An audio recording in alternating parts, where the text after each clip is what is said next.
Boar's Head is bringing a slice of Japan to the deli. Introducing Boar's Head Ichiban Teriyaki-style chicken.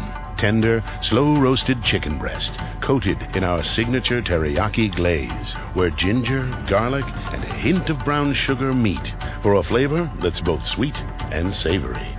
New Boar's Head Ichiban Teriyaki-style chicken. The bold flavor of Japan. Now at the deli. Only from Boar's Head. Compromise elsewhere. Blog Talk Radio. Here we go.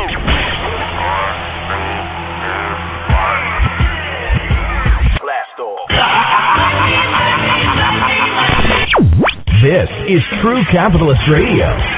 True Capitalist Radio. I am your host, the man they call Ghost. The badass of business. Give him capitalism or give him death. That's it. Period. Broadcasting from his Skyline office studios in beautiful downtown Austin, Texas. You sound fruitier than a box of Fruit Loops, for Christ's sake. And now, he'll take it from here. Your host, the prognosticator of prognosticators, the man they call Ghost.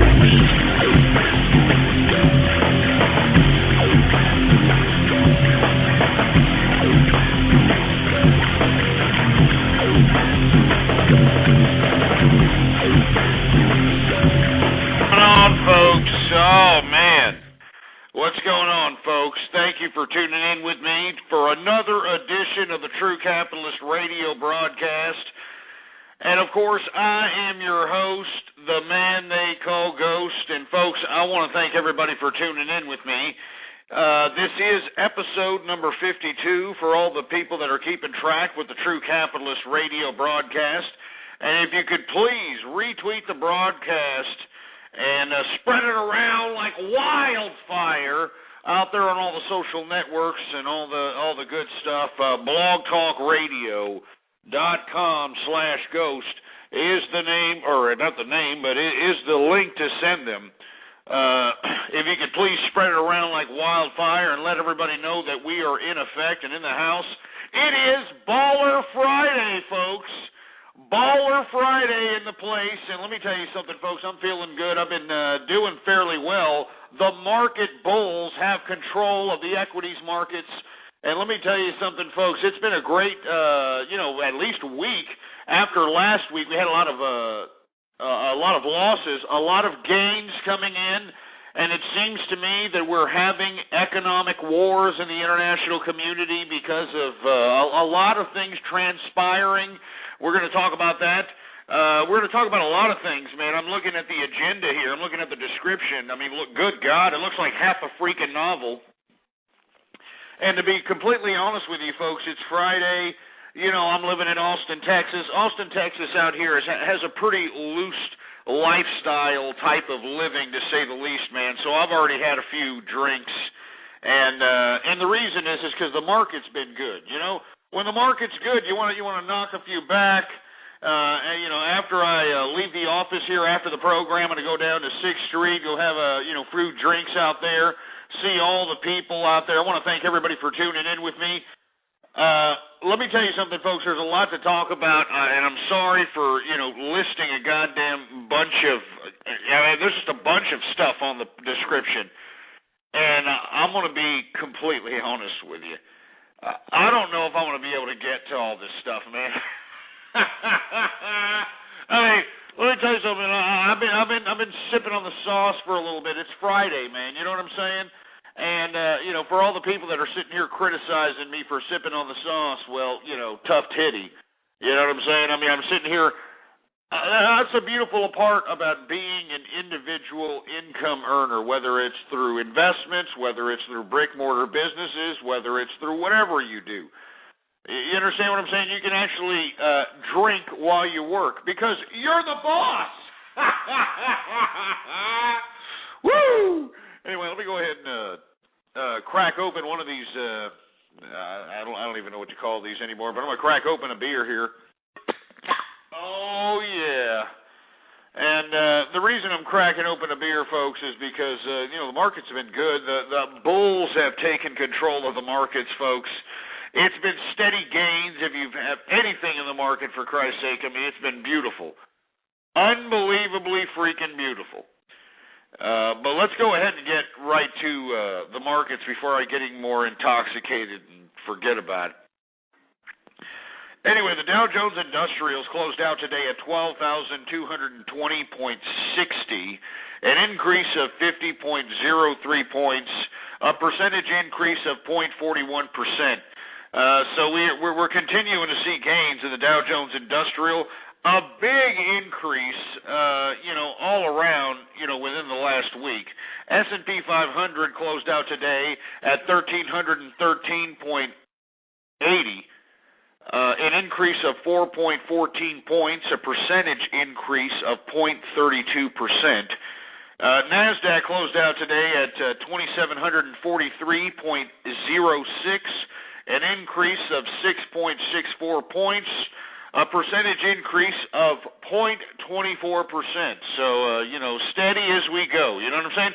Steady as she go. As far as the stock market is concerned, man, it seems to be unstoppable. But let me tell you something right now. You better watch the EU. You better watch what they're doing with their currency. They're trying to rip a page of what we're doing here in America in an attempt to salvage their socialist little economic scheme they got going on, folks. So it's not a joke. We're going to talk about that in a little bit. But let's continue on, shall we, so I can get through the markets and continue on with other things because we got a lot on the agenda here. It's Baller Friday, and hopefully, folks, if you're listening in, I just cracked open a brewski. Whatever libation that you have, man, it's Friday. It's 4 o'clock Central Time here in Austin, Texas. It's 5 o'clock in the East Coast. It's Miller time. You understand? It's happy hour. And I hope that you're sitting there sipping on some kind of libation, and of course, if you're not, hopefully you're eating ice cream or I don't know, smoking a cigar or something, so that you can actually kind of take in life successes. You understand what I'm saying? Hopefully you're doing something. Cheers to everybody out there. Cheers. Let me go ahead and take a sip of this sauce here. Oh yeah. Anyway, we got Brent crude, of course, increasing.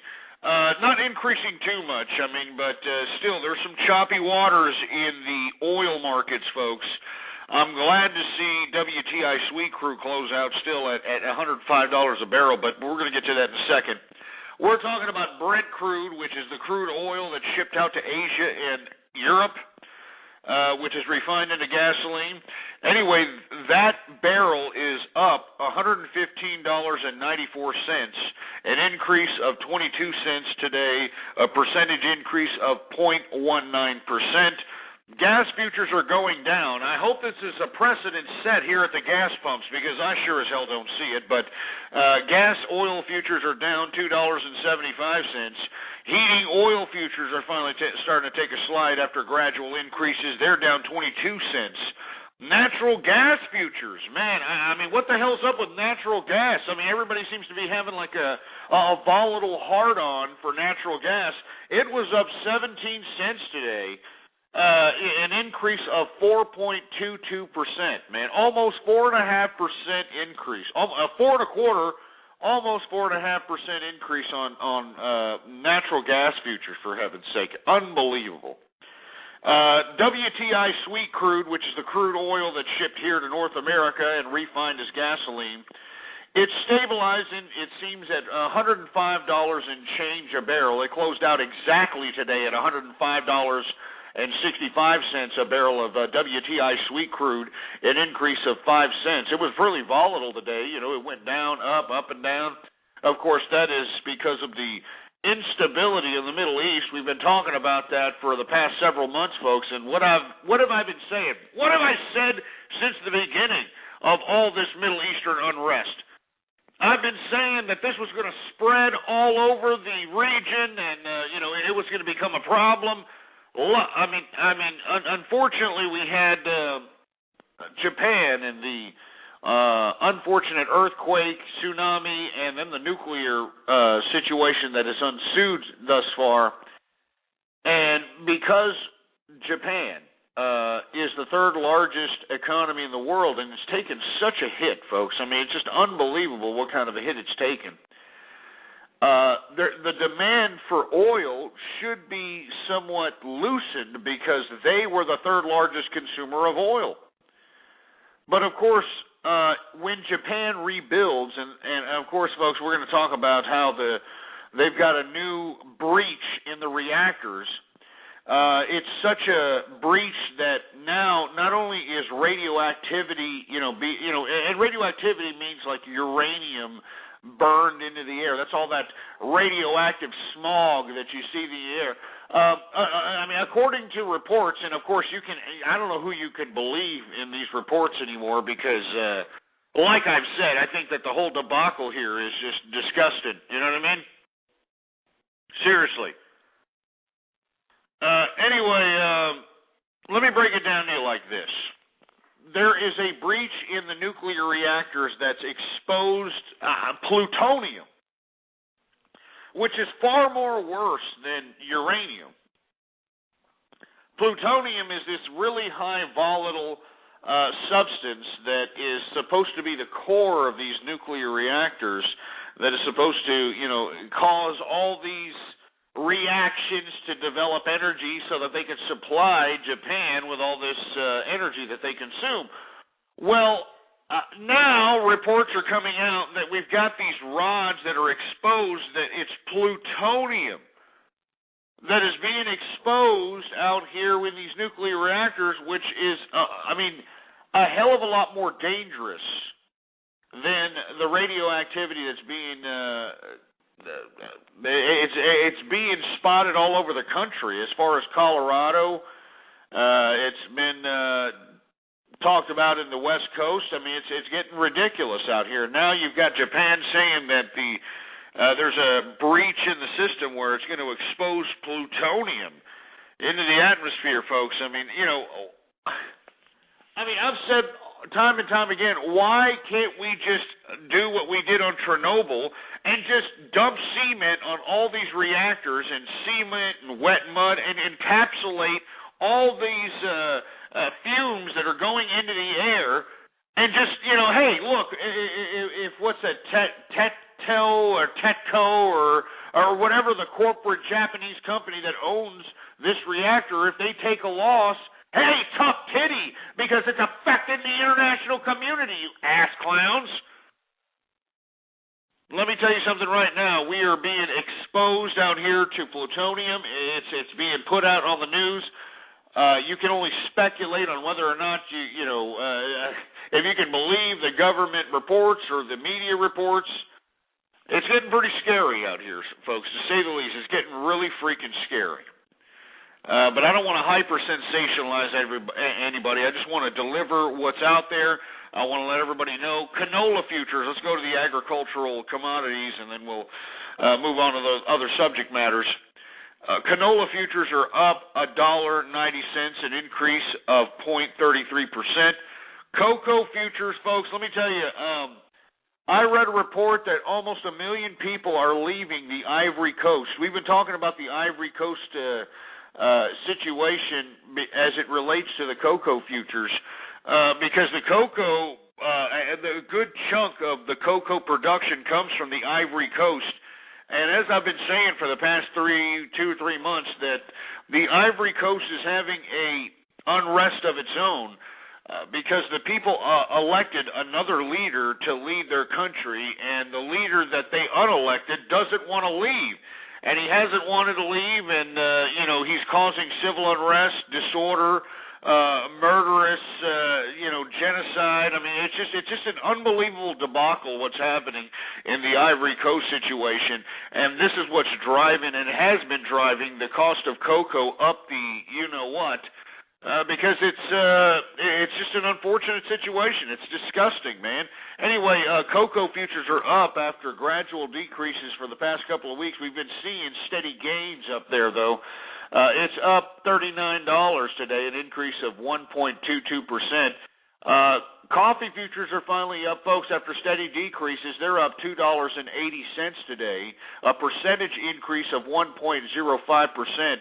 A sell-off on corn after, dramatic increases on corn. I'm glad to see sell-offs because, folks, I'm from Texas. I like to barbecue out here. I like to throw some corns with their husks on it on a mesquite grill and have that, fire and smoke, cook that corn in that husk and make it taste sweet and beautiful. I'm sick and tired of paying $1 an ear of corn, all right? $1 an ear of corn. Let me tell you something. I'm from Texas, all right? We grow corn out here like it ain't crap. I mean, I'm used to prices of 9 corns for $1, 9 ears of corns for $1, and because of these spikes in corn, and the reason there's spikes in corn is not just because of emerging markets, not just because of the Japanese natural disasters, but because our stupid government, our pathetic government who's trying to be green, who are trying to be, we got to produce some sort of other alternative energy. That's what we got to do. We got to do something.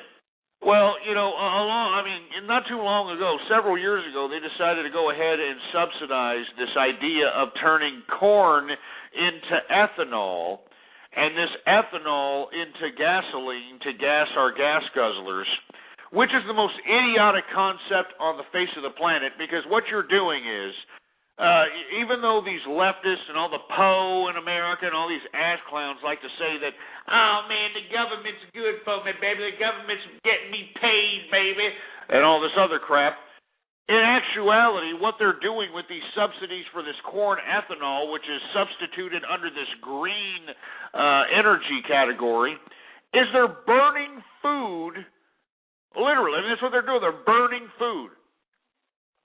Because that's what you do when you, convert corn, which could be, served to the Poe in America, which could be, sold on the world market to feed the poor in the world. No, you know what the United States decided to do? They're going to turn their corn into ethanol. You know what I'm saying? And decide to, pump their gas guzzlers with this, which is literally like burning food. I mean, we're talking about starvation of the world. You got these ass clowns talking about, oh, man, these people starving in America, baby. We are burning food to put into the gasoline tanks of vehicles. And if you don't believe me, folks, I'm living out here in Texas. There are actual corn ethanol gas pumps out here in Texas. I kid you not, folks. There are actual corn ethanol gas pumps in the state of Texas out here. It just makes me sick to my stomach that when you got all these liberals talking about, oh, we got to raise taxes, baby. We got to raise taxes because the Poe in America, they can't eat, baby. They hungry. Well, we're burning corn ethanol. We're burning food. That's what we're doing with corn ethanol, and our government is subsidizing it with our tax dollars.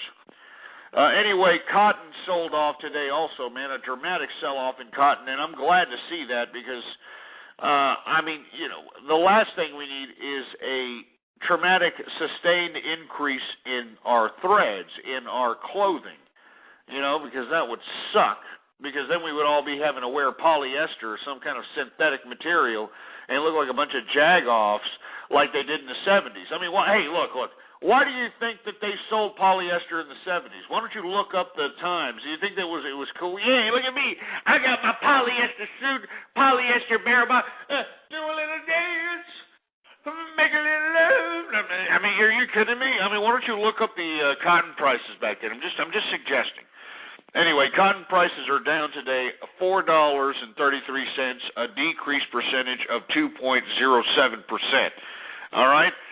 We got wheat futures up today $1.75, an increase of 0.21%. We've got sugar increasing today 41 cents. That was after sell-offs throughout the week. It increased today 1.49% today. Soybean futures are up $3.75, a percentage increase of 0.28%. Lumber is up $5.60, an increase of 1.79%. Let me tell you something. I have no idea what's going on with the lumber futures. We've been having a bad economic data coming out of the real estate markets. But, I mean, who knows? I guess maybe people are making plays for potential rebuilding for not just Japan, but, we're having earthquakes all over the world now, folks. If you, stay keen to your media, and I'm not just talking about your boob tube. You need to, look on the internet since you got all these laptops, tablets, and, phones and all this other crap. You need to be searching out for your news. There's earthquakes happening all over the world. Myanmar, whatever the country's name is. I don't mean to make light of it. I just genuinely don't know how to pronounce it. But they've had deaths from the earthquake that they suffered yesterday. Thailand suffered an earthquake yesterday. We're seeing earthquakes all over the world, folks. I mean, Japan consistently, feels these quote-unquote aftershocks that measure 6.5, 6.7 on the Richter scale. I mean, I don't know about you folks, but, 6.5, 6.7, and you're going to call that aftershocks? I remember watching a World Series, I think it was back in 1987, 88, one of those things, when the Oakland A's were in the World Series. You had Jose Canseco and Mark McGwire out there. And the San Francisco earthquake happened, which scared the bejesus out of everybody because it was live on national TV here. And lo and behold, that wasn't even, I don't believe, as I recollect, even close to a 6.7. As I recollected, that was something in the range of 4.5, 5.0. And lo and behold, I mean, that caused serious damage out there in the West Coast. So, I mean, look, some serious stuff out here happening, and the only reason I'm bringing that up is because that's why I believe lumber is going up in prices as far as the lumber futures are concerned. I don't mean to hyper-sensationalize anything. Oat futures are up 50 cents, an increase of, or a percentage increase of 0.14%. Soybean oil futures are up 72 cents, an increase of 1.28%. And wool futures, wool continues to see its decline. It's down $3 today. Copper futures, folks, there was somewhat of a buyback on copper. Metals were pretty much down today. And the reason is, folks, is whenever you see equities markets up, whenever you see the stock markets up, you're going to see a sell-off in commodities, especially industrial metals and oil, because this is how fundamental investors think. I mean, this is how you gauge an economy, so to speak. And right now, the reason the equities markets are, in such good shape is because we're having good earnings amidst bad economic data. Although the unemployment did lower 5,000, from last week. So there are, mixed signals in the economic data. But the earnings, folks, profitability is what's fueling the markets. There's a lot of low volume going on in the markets today, which means as much increase as we've seen today in the markets, there's not that many people trading. That's what volume means. Whenever there's high volume, that means there's a lot of investors going in that day and trading a lot of stocks. When there's low volume, that means there's not that many people trading. That is a cause for concern for potential investors. It's another indicator that one should, throw into their, list of factors when potentially investing. Low volume today, even though the market bulls have control of the market today, and throughout the week for that matter, I'm a little concerned about the low volume today. Not to mention that, in my personal opinion, you've got the EU trying to play the same game as America, and we're going to talk about that in a little bit. As a matter of fact, let me go ahead and finish off with the markets, and we'll talk about that. Copper futures are up 10 cents today. Gold futures are down $5.60, but the price of gold closes out today at $1,430.80 per troy ounce. Silver is looking unbelievable, even though it was down today. It was down 11 cents. but it still closed out today at $37.26. Depending on how much our government is going to continue to debase our currency by continuing to spend money. I know people have been hearing me saying that I'm bullish on gold. I'm starting to think about silver. Silver is starting to look beautiful. Although I've been telling people industrial metals in general is something to look towards. But let me tell you something, silver, I could possibly see silver at about $50, troy ounce. And however you can negotiate some type of an investment so you can capitalize on these plays, I think that silver, has a lot of room to grow. I mean, big time. Anyway, livestock futures, folks. And what did I say? Oh, Jesus Christ. What did I say about livestock futures because of the situation that's happening in Japan? I mean, cattle futures are up today $2.95, folks. That's an increase of 2.57%. Cattle feeder futures, which is the stuff they feed cattle.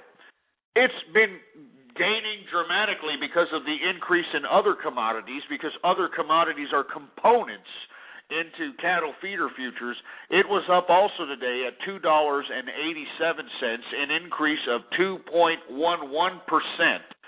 And let me tell you, you're going to start seeing that here in the next few days in your pocketbooks if you go out to the store and try to get yourself a cheeseburger or try to get yourself some steaks or anything of that nature, folks. I mean, we're going to see increases in these commodities. Remember, not to mention that we have these unfortunate incidences in Japan, but we have emerging markets. We have markets that are coming out of poverty, coming out of third world status, coming into modernity that want to take advantage of these meats, want to take advantage of living large, that sort of thing. And what have I been saying about lean hog futures, damn it? Man, yeah! I mean, good God, I don't mean to be tooting my own horn here, but beep, beep. I've been saying bullish on lean hog futures for the past 2 weeks. All right, and look at lean hog futures today. It's up $2.10, an increase of 2.08%, folks. Good God. That's why they call this man the prognosticator of prognosticators, folks. And let me tell you something. I don't just make outlandish claims. I give you explanation. I give you insight. I give you the reasons why I'm making these assumptions. I'm not just some ass clown out here saying, hey, go do this, go that. That's not how I am, for Christ's sake. But anyway, that's the markets for your ass. And I want to thank you all for tuning in with me. If you could please retweet the broadcast if you're listening in. This is the True Capitalist Radio Show. I am your host, the man they call Ghost. Send everybody to blogtalkradio.com/ghost. That's the link to send everybody. And come down here and chat with us. We got a lot to talk about today. And not to mention, I want to hear from you later on in the program.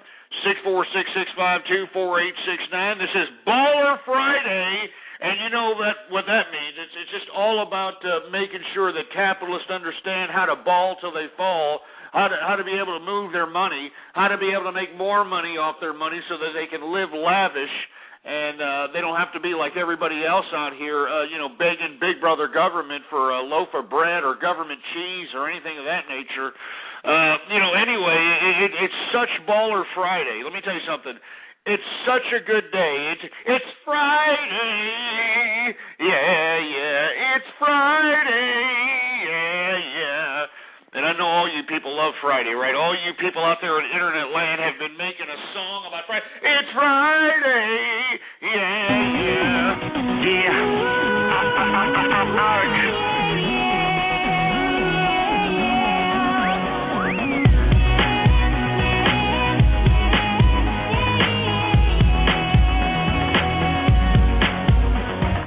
7 a.m. waking up in the morning, gotta be fresh, gotta go downstairs, gotta have my bowl, gotta have cereal, seeing everything, the time is going, ticking on and on, everybody's rushing, gotta get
the black. So chillin' in the front side, in the backseat, I'm driving, cruising, fast lane, switching lanes with a car by my side. Woo! Passing by, it's a school bus in front of me. TikTok, Friday. Come on, y'all.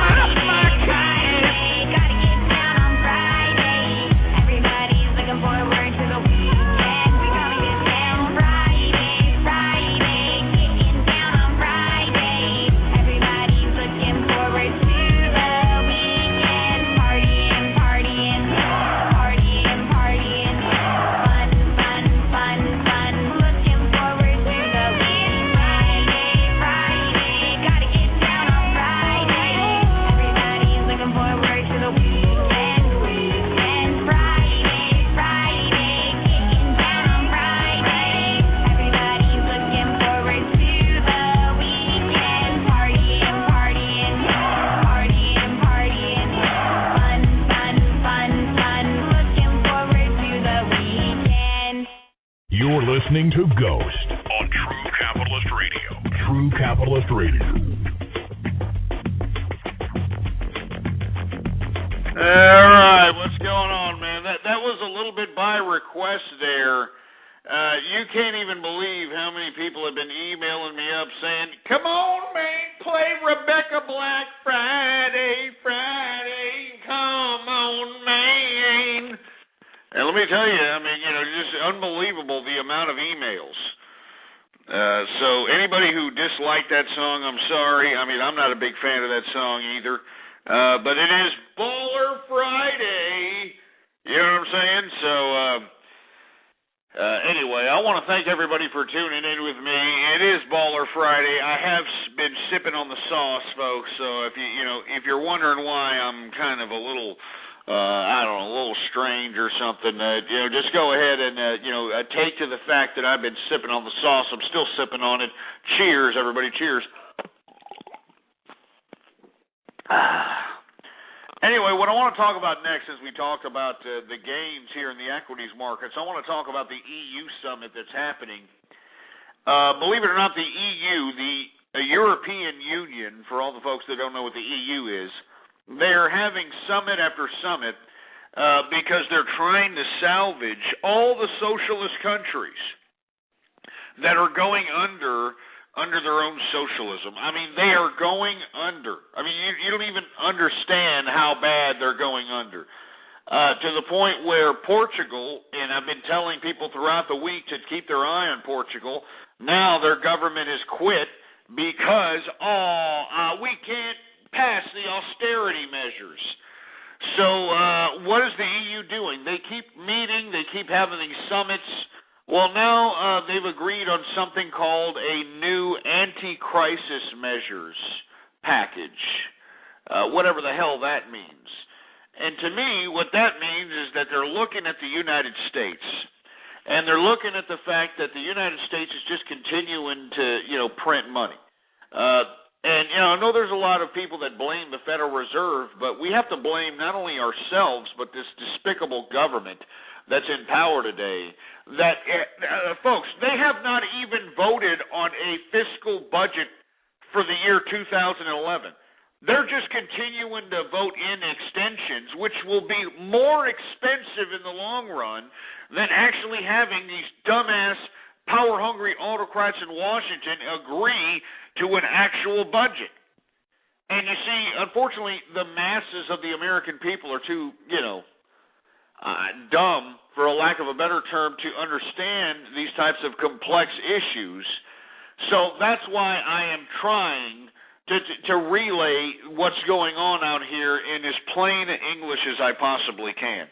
The Federal Reserve is only in charge of the monetary policy, but as you look at in the Federal Reserve Charter in 1913, the Federal Reserve is dictated to by the people and the government.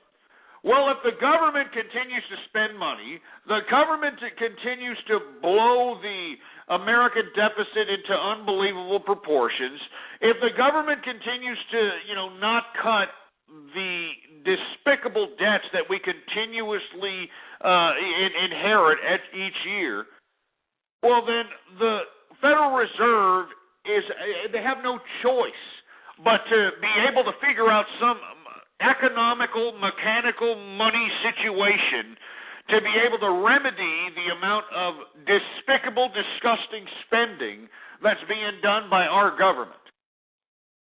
Well, believe it or not, Ben Bernanke, I know there's a lot of people that criticize Ben Bernanke. I'm a little critical of Ben Bernanke myself. This man has basically done these quantitative easing measures. And for those of you that don't understand the whole idea of quantitative easing, it's just a fancy way of saying that they're releasing more and more printed fiat money into the United States, into the United States economic system. Well, we're at the second phase, QE2, quantitative easing 2, and it's about to wear out this summer. There's already preliminary talk. As a matter of fact, there's already talk in the business channels where they're already assuming that they're going to have a quantitative easing 3, which means even more fiat money into the economic system of America. Now, why do I bring this up? Well, the reason I'm bringing this up is because the Federal Reserve has figured out a way to be able to not necessarily curb inflation per se, but be able to make the economy that we have at this current time, which is half communist, well, I shouldn't say communist, but half socialist, half capitalist, to be able to, put enough money into the economy to not necessarily destroy the economic system, but to be able to put legitimacy in other things like stocks and oil and the commodities and gold, silver. I mean, to be honest with you, this is a lot of the reason why these things are going up in value, folks. This is why even when you see bad economic data coming out in the American economy, you're seeing the stocks go up in value because the government and the Federal Reserve continue to print money, and by default, to hedge against inflation, you want to buy a commodity, a stock, something early before they print out more money so that, whenever you buy something before they print out more money, it's going to be worth more by default because, the rate of inflation is going to increase the price of what you paid for something at a specific time. I mean, I know it's complicated. I know that people are like, it's very complicated. That's why you have to be on your ball as a capitalist, folks. And as a matter of fact, later on in the program, folks, I am going to be releasing my social networking site to everybody out there on the internet. Of course, it is private. It's not something that, everybody can just kind of join in on. It's going to be, yours truly is going to approve every member out here, but it's going to be strictly for capitalists, strictly for true capitalists out there. And this is the reason for it, folks, and things like this. Well, anyway, before I get off on that tirade, this is why you're seeing a bull market in the equities markets. That's why you're seeing low volume in the equities markets, and yet the equities markets continues to rise up. You know what I mean? Rise up. No BS. And, the EU at this point in time, I mean, they're crumbling from within from their own socialism. They're crumbling. I mean, we already saw Greece crumble from its own socialism, Ireland, now Portugal, Spain is going to be next, Italy is going to be next. The EU at this point in time, which basically the economic engines of the United Nations is France and Germany. I think at this point in time that these two countries are starting to realize that they could be the main focal points or the leaders of the EU by default if they can just continue to bail out these particular little countries. They're kind of doing what the government's doing to us. The only difference is instead of the government bailing out states, bailing out companies, the government over there is bailing out countries. Because the countries, let's be honest, folks, they're very small. They're not very extensive. They're like a state. So what the EU is doing is they're printing out money just like America is doing. They're like, you know what, since y'all are printing out money and making your equities markets go up, the value of gold go up, the value of crude go up, the United Nations is going to print out money too.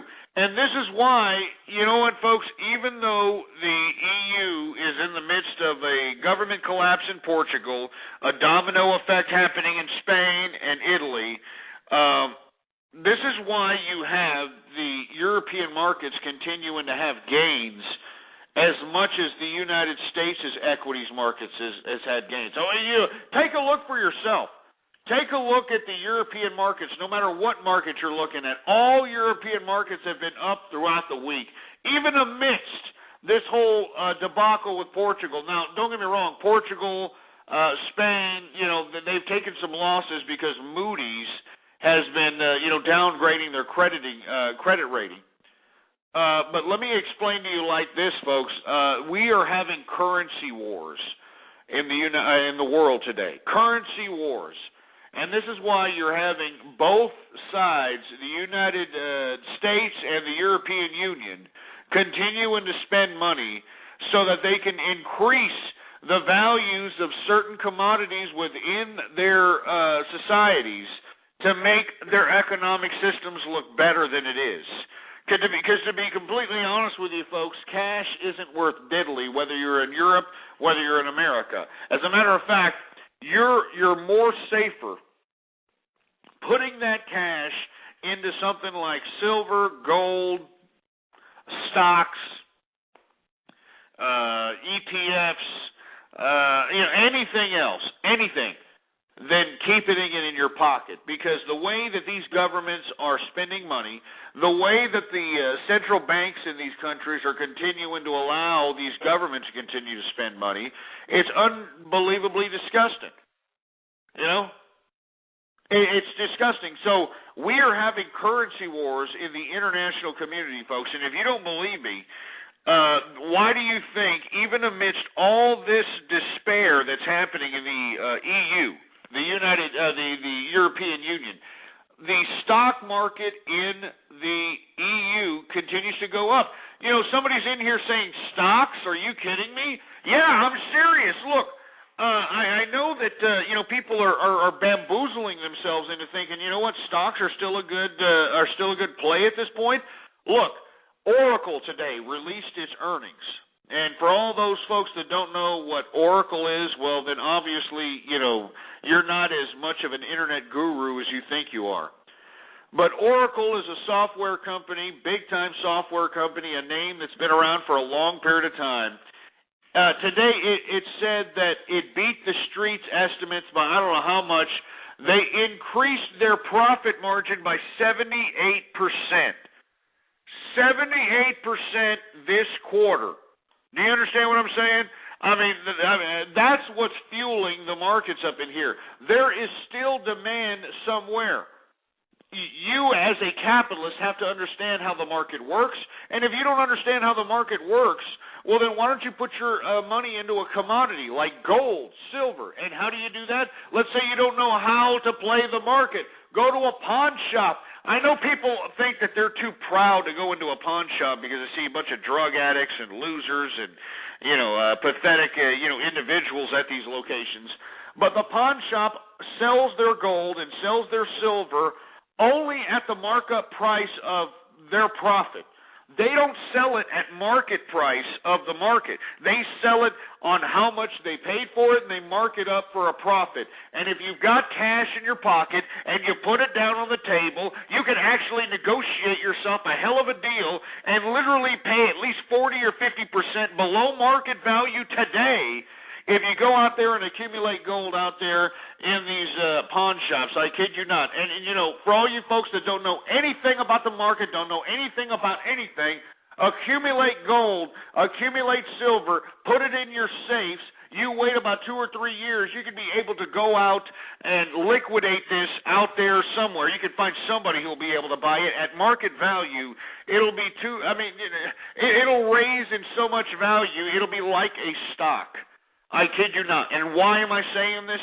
Because our governments, no matter if you're the European Union, no matter if you're the United States of America, they continue to print money. They continue to print money. And why are they continue to print money? Because they continue to pay for these ridiculous entitlement programs that are breaking the country, that are breaking the states, that are breaking the countries out there in the European Union. This whole socialist concept doesn't work. It doesn't work. So as a result, by default, the stock markets are going up, the commodities are going up. That's why the price of food is going up, folks. Worldwide, it doesn't matter where you are in the world, worldwide, the price of food is going up because our governments are not spending the taxpayers' dollars properly, and the taxpayers themselves are just staying there complacent. And this is why I do this program, folks, because capitalists, and I'm talking about true capitalists, the individuals that get in what they put in, the individuals that put their money where their mouth is, that take risks, that make investments, the individuals that are funding these governments, the individuals that are funding these bureaucrats, the individuals that are paying these taxes. These are the individuals that need to take a stand. These are the individuals that need to take a word in to these governments and tell them, hey, you're not going to sit here and bitch us around like you used to there, bureaucrats, because we're capitalists. We're not the masses out here. We're not the idiots out here begging you for a loaf of bread. We're not out here begging you for government cheese. On the contrary, we're the ones funding the government cheese. We're the ones funding the bread lines. We're the ones funding the soup kitchens. And yet we continue to be chastised. We continue to be penalized for being successful, and it's an utter disgrace. And this is why I do this program. This is why I am going to unveil my social networking site here in the next couple of hours, folks, and I want you to tune in with me because I want you to be a part of my social networking site. It's strictly for true capitalists, and that's all there is to it. I mean, yours truly is going to see who is, I'm going to be reviewing every one of the members out there that want to be a member of my social networking site, and it's just for true capitalists. And why do we need a true capitalist social networking site, folks? I'll tell you why. Because if we don't pull ourselves together, if we don't act in concert, if we don't share ideas on a global scale, we are going to be the ones left behind, and we are going to be the ones forced into bread lines, even though we, the capitalists, are the ones that are out here funding these bureaucratic governments, even though we, the capitalists, are the ones that funded all this infrastructure that's out here current today, even though we, the capitalists, have been the ones that have been funding all government institutions and bureaucratic elements of our society. And that's why I'm saying being a capitalist is very important, folks. Now, how do you know you're a capitalist? I mean, how do you know you're a capitalist? I'll tell you how you know. You're working for a living. You're paying taxes, and you're not collecting one red cent from your government in any kind of entitlements. And let me tell you something, folks. Capitalists, I know that the leftists want to brainwash you into believing that the capitalist doesn't care about anybody, that, the capitalist doesn't care about the dishwasher, the capitalist doesn't care about the janitor, bull crap. The capitalist cares about everybody who is working and paying taxes to the system. And let me tell you, anybody who is going to disrespect anybody for making an honest living is not a capitalist. They're a disrespectful, arrogant piece of crap. All right? And I don't care what you do for a living. Like I've said time and time again, I don't care if you're cleaning enema bags for a living. I don't care if you're flipping burgers for a living. I don't care if you're cleaning shit bowls for a living. I don't care if you're cleaning the leftover secretions at a XXX theater for a living. Whatever you're doing, as long as you're making your own capital, as long as you're saving your own money, as long as you're paying your own taxes, and as long as you're not collecting anything from this damn government, you know? You understand what I'm saying? That's what makes you a capitalist. That's what separates you from all these other losers out here that are collecting money from the government, that are collecting money from the taxes. Let me tell you something. Every time you work, you are siphoned money out of your check. I'm serious. You're siphoned money out of your check. And why? I mean, it seems like you're penalized to go to work. You're being penalized to go and get a job so that you can pay for these losers, so that you can pay for these, disrespectful pieces of hover-around, writing garbage. It's crap, folks. It's crap, and you know it, and I know it, and anybody who has any kind of rational thinking knows it too. Anyway, folks, I want to thank you for tuning in with me. What we were talking about before I got in that tirade is how the EU summit is agreeing to a new package of anti-crisis measures, which basically means is that they're going to continue to print out these bailout programs for these disgusting socialist countries because they're taking a page out of what America's doing to its own economic system. And they see how America and the Federal Reserve and the government continuing to print out money, continuing to print out fiat money, that by default it's raising the stock markets. By default it's raising the price of gold. By default it's raising the price of everything. And you're seeing it at the supermarket. You're seeing it at the gas station. You know it and I know it, folks. So the EU is going to start playing those games too. It's Currency Wars 2011. And let me tell you something. You heard it right here on the True Capitalist radio broadcast. I wouldn't be surprised if Alex Jones rips me off and says, oh, yeah, currency wars.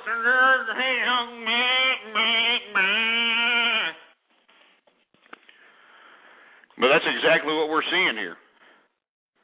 Currency wars between the EU and the United States. Bottom line, even though we're doing all this garbage right in Libya, and let me go ahead and go to that subject matter. We're supposed to be, the United States is supposed to be going through some humanitarian effort to help the Libyan people. What a bunch of garbage, you know that? What a bunch of garbage. You heard it right here, all right? You heard it right here on True Capitalist Radio before you heard it on the mainstream media that the three people involved, all right, Susan Rice, Samantha Powers, and Hillary Clinton were the masterminds, the women chicken hawks behind this little international intervention of Libya. All right? Because Obama, like I've been saying time and time again, Obama is completely out of the loop, folks. I know people have been saying, no, man, Obama, he knows what's up, man. Come on. Man, my boy knows what's up, baby. He's out there on top of things, baby. He's making things work, baby. No, he's not, folks. He is not, necessarily making things happen. And he's completely out of the loop. I mean, he is your... And I hate to do this, man. And, it's not my fault. It's not my fault. Our president, and I hate to say it, has thrown race relations back at least about 30 or 40 years because, everybody who was racist before this and, had a preconceived notion that black people are, and I don't believe this, folks. I do not believe this, but let's just say that racists typically, what's the cliches that racists say about black people? Oh, they're lazy. Oh, this and that.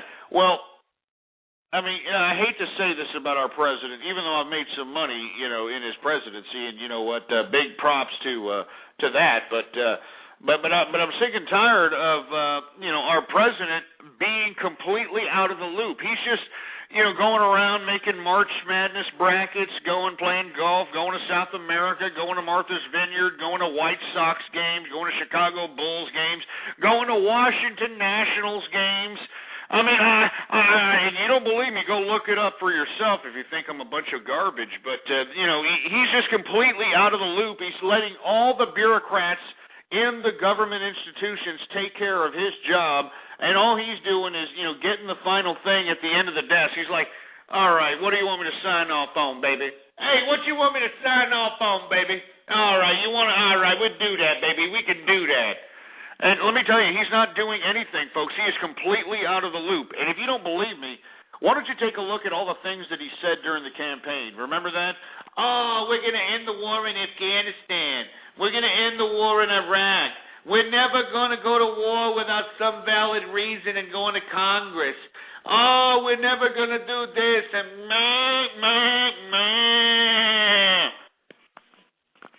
I'm telling you, folks, he completely lied to all the people that are sitting over here saying, yeah, Obama, baby, change, baby, change, baby. Man, this is George Bush on steroids, like I've been saying. And the only reason is, folks, is because he's not in control, man. I mean, I honestly believe, maybe he wanted some kind of spread the wealth, Karl Marx nonsense, and he wanted to, end the war and tax the rich, feed the poor. But he's realizing he can't do that. So what he's doing is just teleprompter reading. He's just, doing what people are telling him. And all he's doing is just, taking advantage of the perks of being president. I mean, there are a lot of perks of being president, and that's what he's doing, man. You know what I mean? He's like, yeah, I'm going to get my Nobel Peace Prize, baby. I'm getting my Nobel Peace Prize, even though I never done nothing, baby. Yeah. They gave him a Nobel Peace Prize for no reason. Now he's committing war for no reason. He's committing more war. He hasn't even, talked to Congress, going beyond the realms of the constitutional authority of the presidency. And does anybody care? No. You know what I'm saying?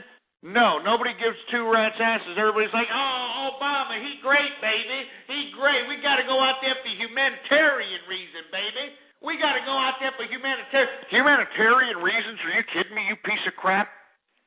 Are you kidding me?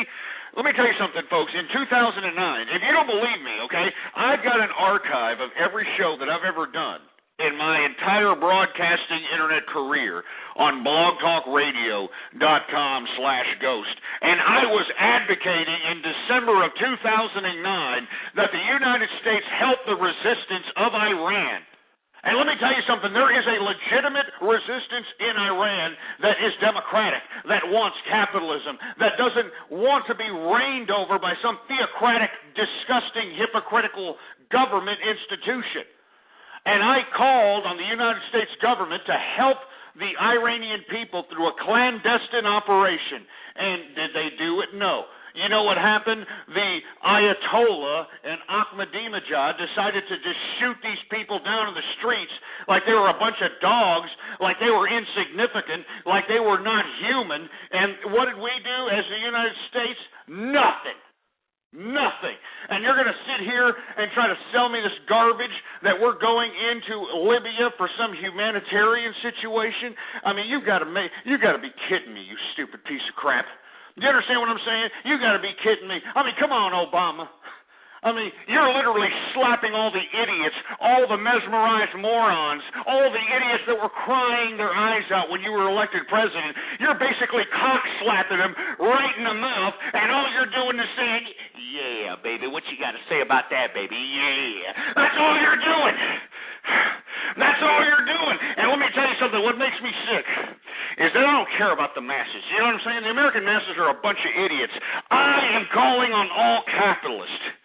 It's time for these governments to start recognizing that we're in effect and we're in the House. We're the ones that pay their salaries. We're the ones that fund the tax system. We're the ones that buy the treasuries, buy the stocks. We're the ones that make the world go round. And that's what these people need to understand. That's what the true capitalists worldwide need to understand. And that's why I'm telling you, folks, Barack Obama is not in charge, all right? The mastermind behind this Libya military intervention by America was concocted by Hillary Rotten Clinton, Susan Rice, which is the ambassador of the United Nations for the, and then you got this Samantha Powers bimbo who is some national security crap. These are the three broads, these chicken hawk bimbos who've never been to war, who've never, gone out and seen anything, they've never done anything. Let's be honest, they're a bunch of women, they're a bunch of morons. You know what I mean? And people are saying, hey, what about Robert Gates? Hey, Robert Gates is just a bureaucrat, all right? I mean, do you see when they vetted Robert Gates? He was like the chancellor or some crap of Texas A&M. I mean, he was like the head guy at Texas A&M. Could you get any more bureaucratic, for Christ's sake? I mean, there's nothing more bureaucratic than some professor or some head of some college or something, somebody who knows how to be a good kiss ass. Robert Gates doesn't know his ass from his elbow. He's a disgrace for a Defense Department head, and just as much as Donald Rumsfeld was. I mean, it's just disgraceful that all you got to do is just get, the tap on the shoulder of some president. Hey, you want to be Defense Department head there? You want to be Secretary of Defense? Yeah. Yeah, go ahead. I mean, Robert Gates is just some dumb bureaucrat. He's a piece of garbage. All right? And let me tell you, Obama, it's really unfortunate because he's just as much of a bureaucrat as this Robert Gates. I mean, for all you people that think that this guy is somehow in charge, he is not in charge, man. I mean, he's taking orders from 3 broads. He's taking orders from 3 different broads, for Christ's sake. I mean, this is why everything's going like, you got a different thing coming out from Obama's mouth, from the State Department, from the Defense Department. Nobody knows what's going on, folks. This is a bureaucratic war. This is what you get with liberalism. This is what you get with communism. This is what you get with socialism. A bunch of bureaucrats using their so-called interpretive authority against each other to show who can flex nuts more than the other one. This is what bureaucracy is, folks. This is why I'm telling you, we cannot, and I repeat, we cannot have these governments sit here and wave their fingers in the capitalist faces any longer. We're the ones that fund these people. We're the one that pay these people's salaries, for Christ's sake. And let me tell you something right now. You know what Obama's doing? He doesn't care. You know what I mean? He doesn't care. He's just like, man, I'm lucky, baby. I'm living in the White House, baby. I can do whatever I want to, anytime I want, whatever I want, whenever I want, baby. Yeah. You know what I'm saying? I'm Junkyard America, baby. I created Junkyard America. Yeah. I can do whatever I want, baby. You understand? I'm Barack Obama. I don't think you understand. I'm Barack Obama, baby. Woo! Yeah. I don't care what happens, baby. I'll sign off. You want me to sign off on it? I'll sign off on it. Go ahead, baby. Yeah. I sign off, baby.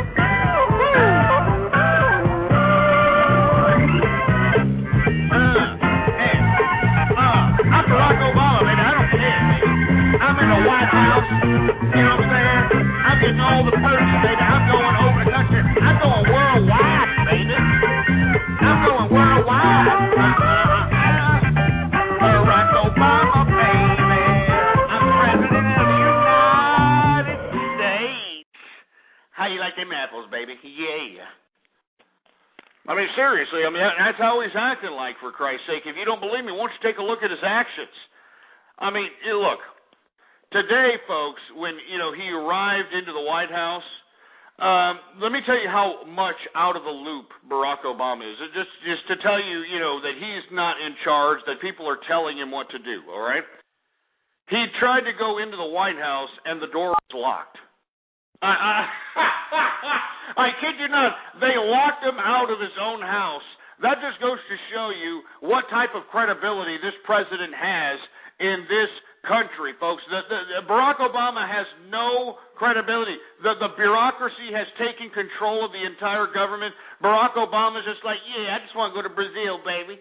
Yeah, I want to go here, baby. Yeah, I want to tell me what to say on the teleprompter, baby. I don't care, baby. Yeah. I kid you not, there is footage of him out there being locked out of the White House. I kid you not. I mean, who the hell is going to lock out the president of the United States of the White House? And he tried to go for the knob. He was like, he couldn't open it, for Christ's sake, so he had to go through like the servant door or some crap. Like where all the Secret Service, they had to go through that door, for Christ's sake, because, nobody cares. Nobody in the White House cares. None of the bureaucracy cares. Oh, the president's coming in. Who cares? Let's leave the door locked, see what happens. I mean, that is a slap in the face of the president, folks. And if you don't think that that was a planned deal, if you don't think that that was somehow a symbolic message to the country that Barack Obama is completely out of the loop, you're completely obnoxious. This is how these bureaucrats think. This is how these bureaucrats think. They think that what they can do is send a message to those of us that know how to think that, hey, Barack Obama is just our whipping boy. You understand? Barack Obama is our boy that we just send out there. He reads a teleprompter. He's ethnically ambiguous.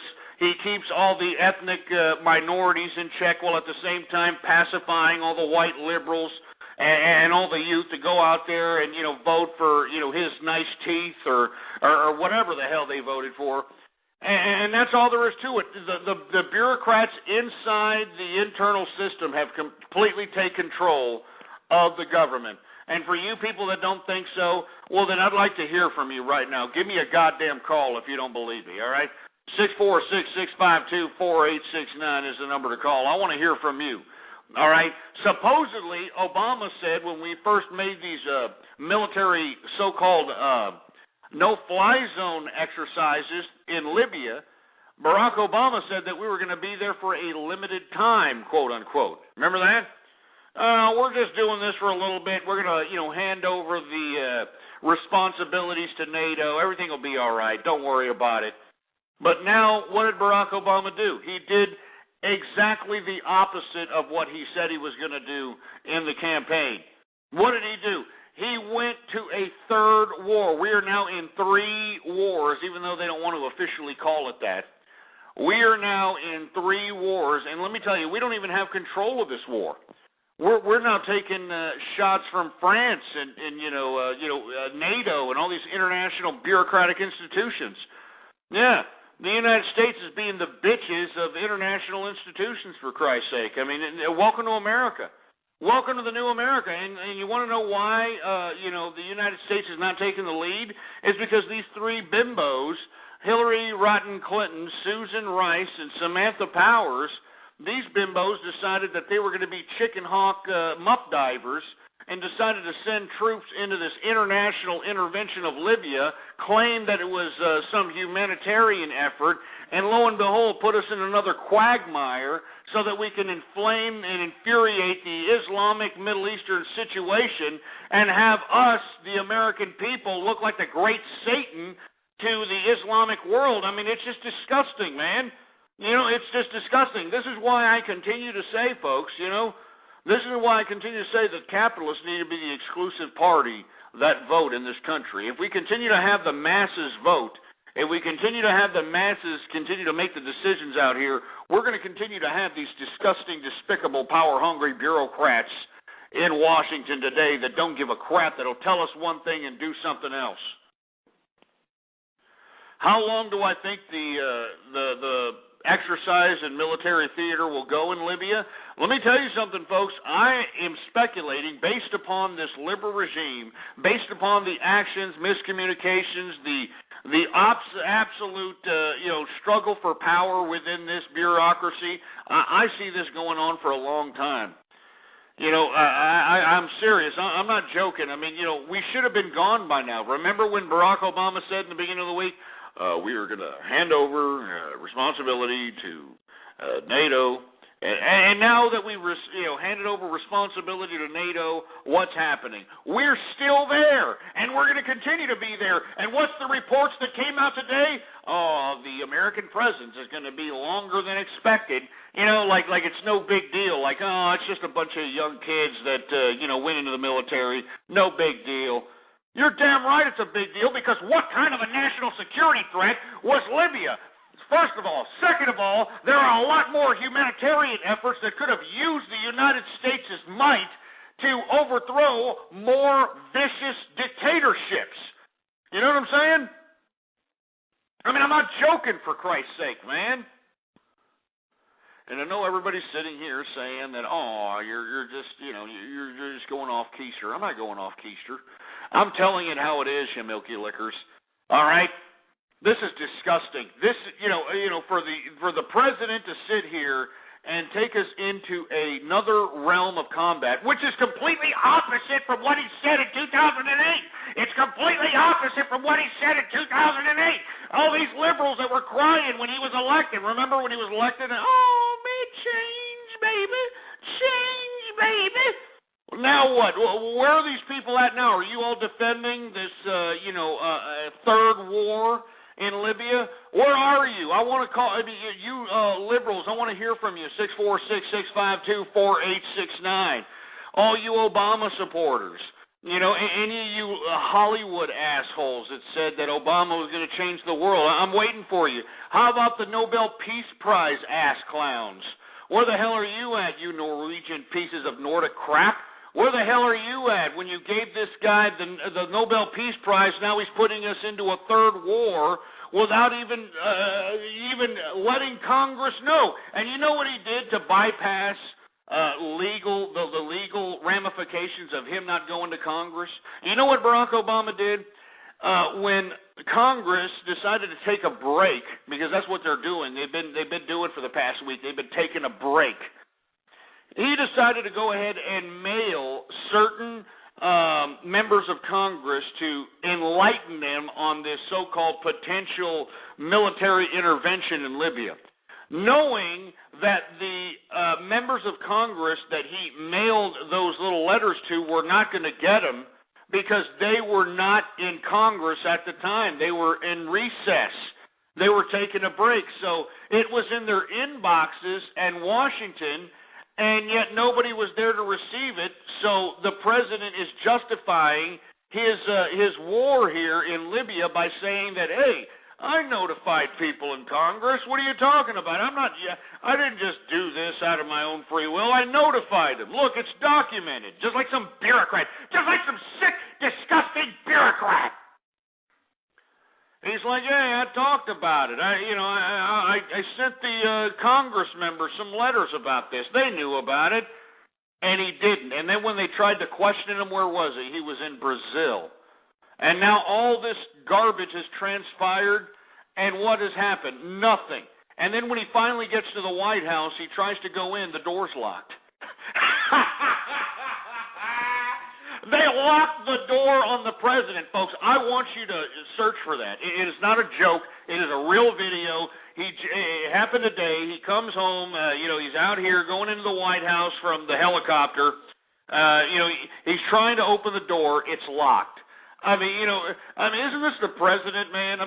Shouldn't there be a harem of people knowing that this man is going to arrive?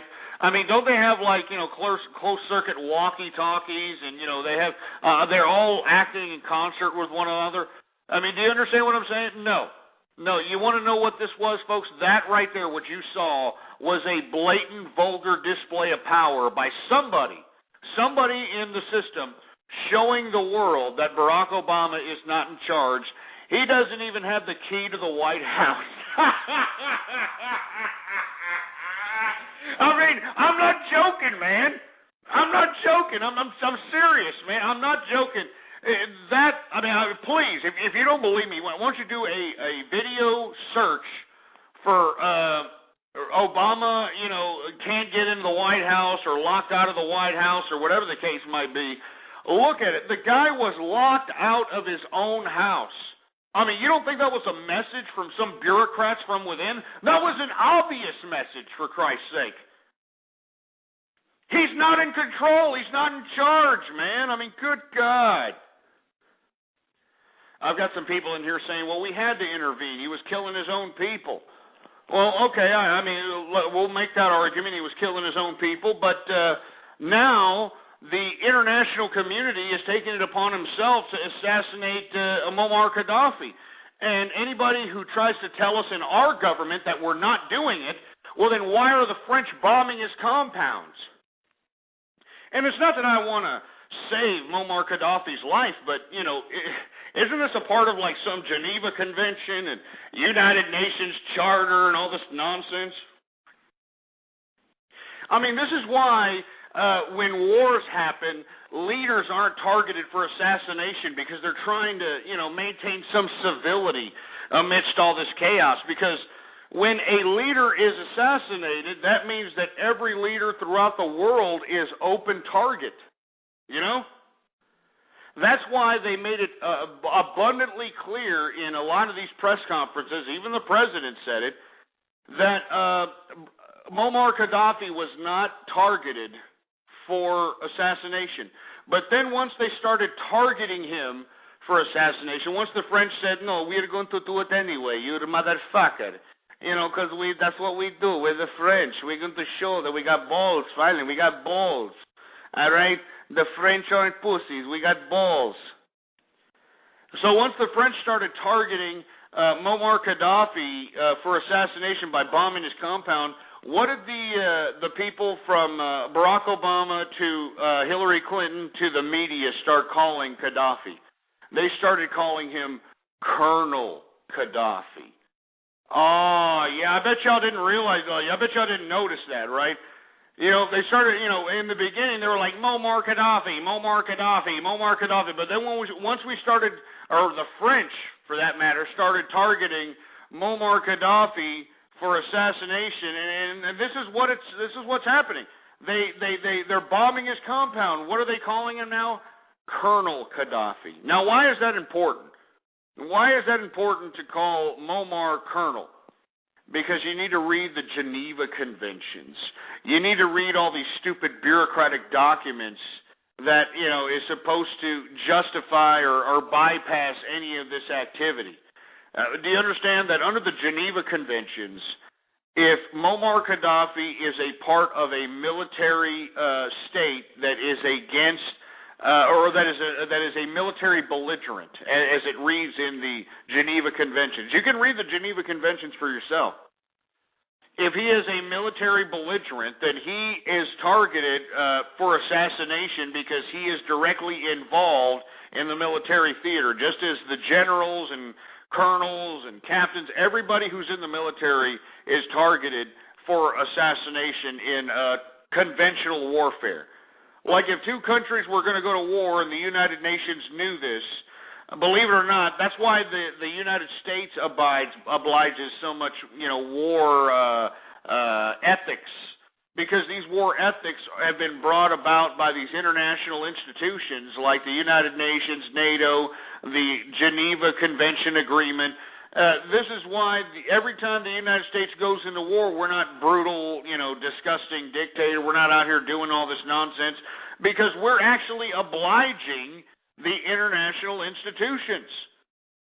And this is why you have now the media, the president, you have Hillary Clinton calling Muammar Gaddafi Colonel Gaddafi. I'm not joking. You can look it up for yourself. You can look up when they were talking about him before the international intervention, and you look up any news footage or any press conferences by any leaders after the military intervention, and you're going to hear a complete contrast. You know, a complete contrast from Muammar Gaddafi to Colonel Gaddafi. You know? It's unbelievable. I'm not joking, man. I mean, this is how it is. I mean, this is international institutionalism, folks. You know, and I think it's a disgrace. I think that, you know, American people should be pissed off, but they're not, man. You want to know why they're not pissed off? Because they're stupid, man. They're stupid!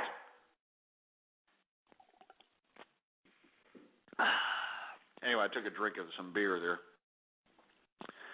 Anyway, folks, I hope that you get something out of what I just told you about what's happening in Libya, folks. This is just a vulgar display of power by bureaucrats in government today. All bureaucrats, not just the United States, but Sarkozy's trying to flex nuts over there. You know, you've got other institutions that are partaking in this NATO no-fly zone situation. And when does a no-fly zone mean you bomb the hell out of the country? You know what I mean?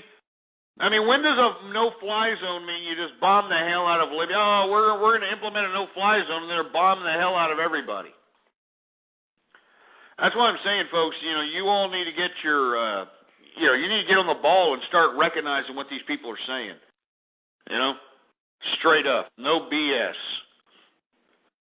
That's why they're not calling Muammar Gaddafi. They're calling him Colonel Gaddafi. And already today the reports are saying that we're going to have United States troops there longer than expected. So you want to know what to expect next, folks? And mark my word, you want to know what to expect next? United States ground troops in Libya. I kid you not. And why? I have no idea why. Why don't you ask Obama? Why don't you ask the liberal regime? Why don't you ask Hillary Clinton? Why don't you ask Susan Rice? Why don't you ask Samantha Powers, for Christ's sake? I kid you not, mark my words, all right? This is Baller Friday. You're going to see ground troops in Libya by this weekend. I kid you not. If you think I'm lying, just wait, all right? You just wait, because you got another thing coming. Anyway, I don't want to talk about the Libya situation, because it seems to me that nobody in America gives two rat's asses.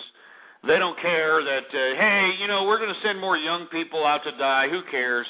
You know what I mean? We eat our young. We eat our young. You know what I'm saying? We're from America. That's what we do, right? We're from America! You know what, as a matter of fact, you know what I'm going to do? You know what I'm going to do right now? I'm going to throw on a damn wood chipper right now, because this is what these older people are doing. This is what this government is doing to our young people. They're throwing them into wood chippers.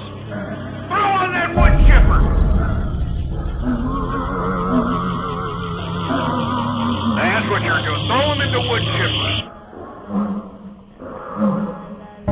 That's right. Turn on that wood chipper and throw them in there.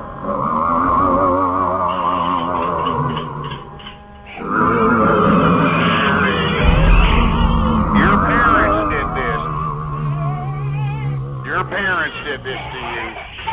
There you go. Throw them in that wood chipper.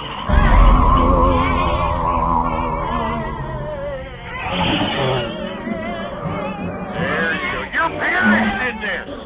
Your government.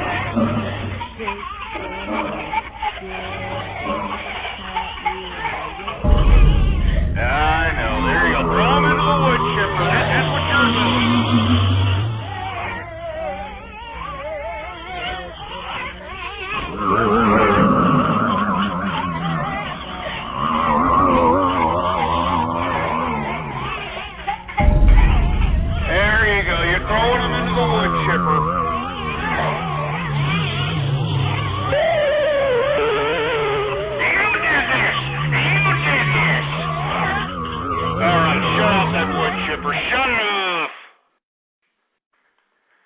I'm telling you this right now. This is what we're doing. We're just throwing our kids into wood chipper by sending them to war.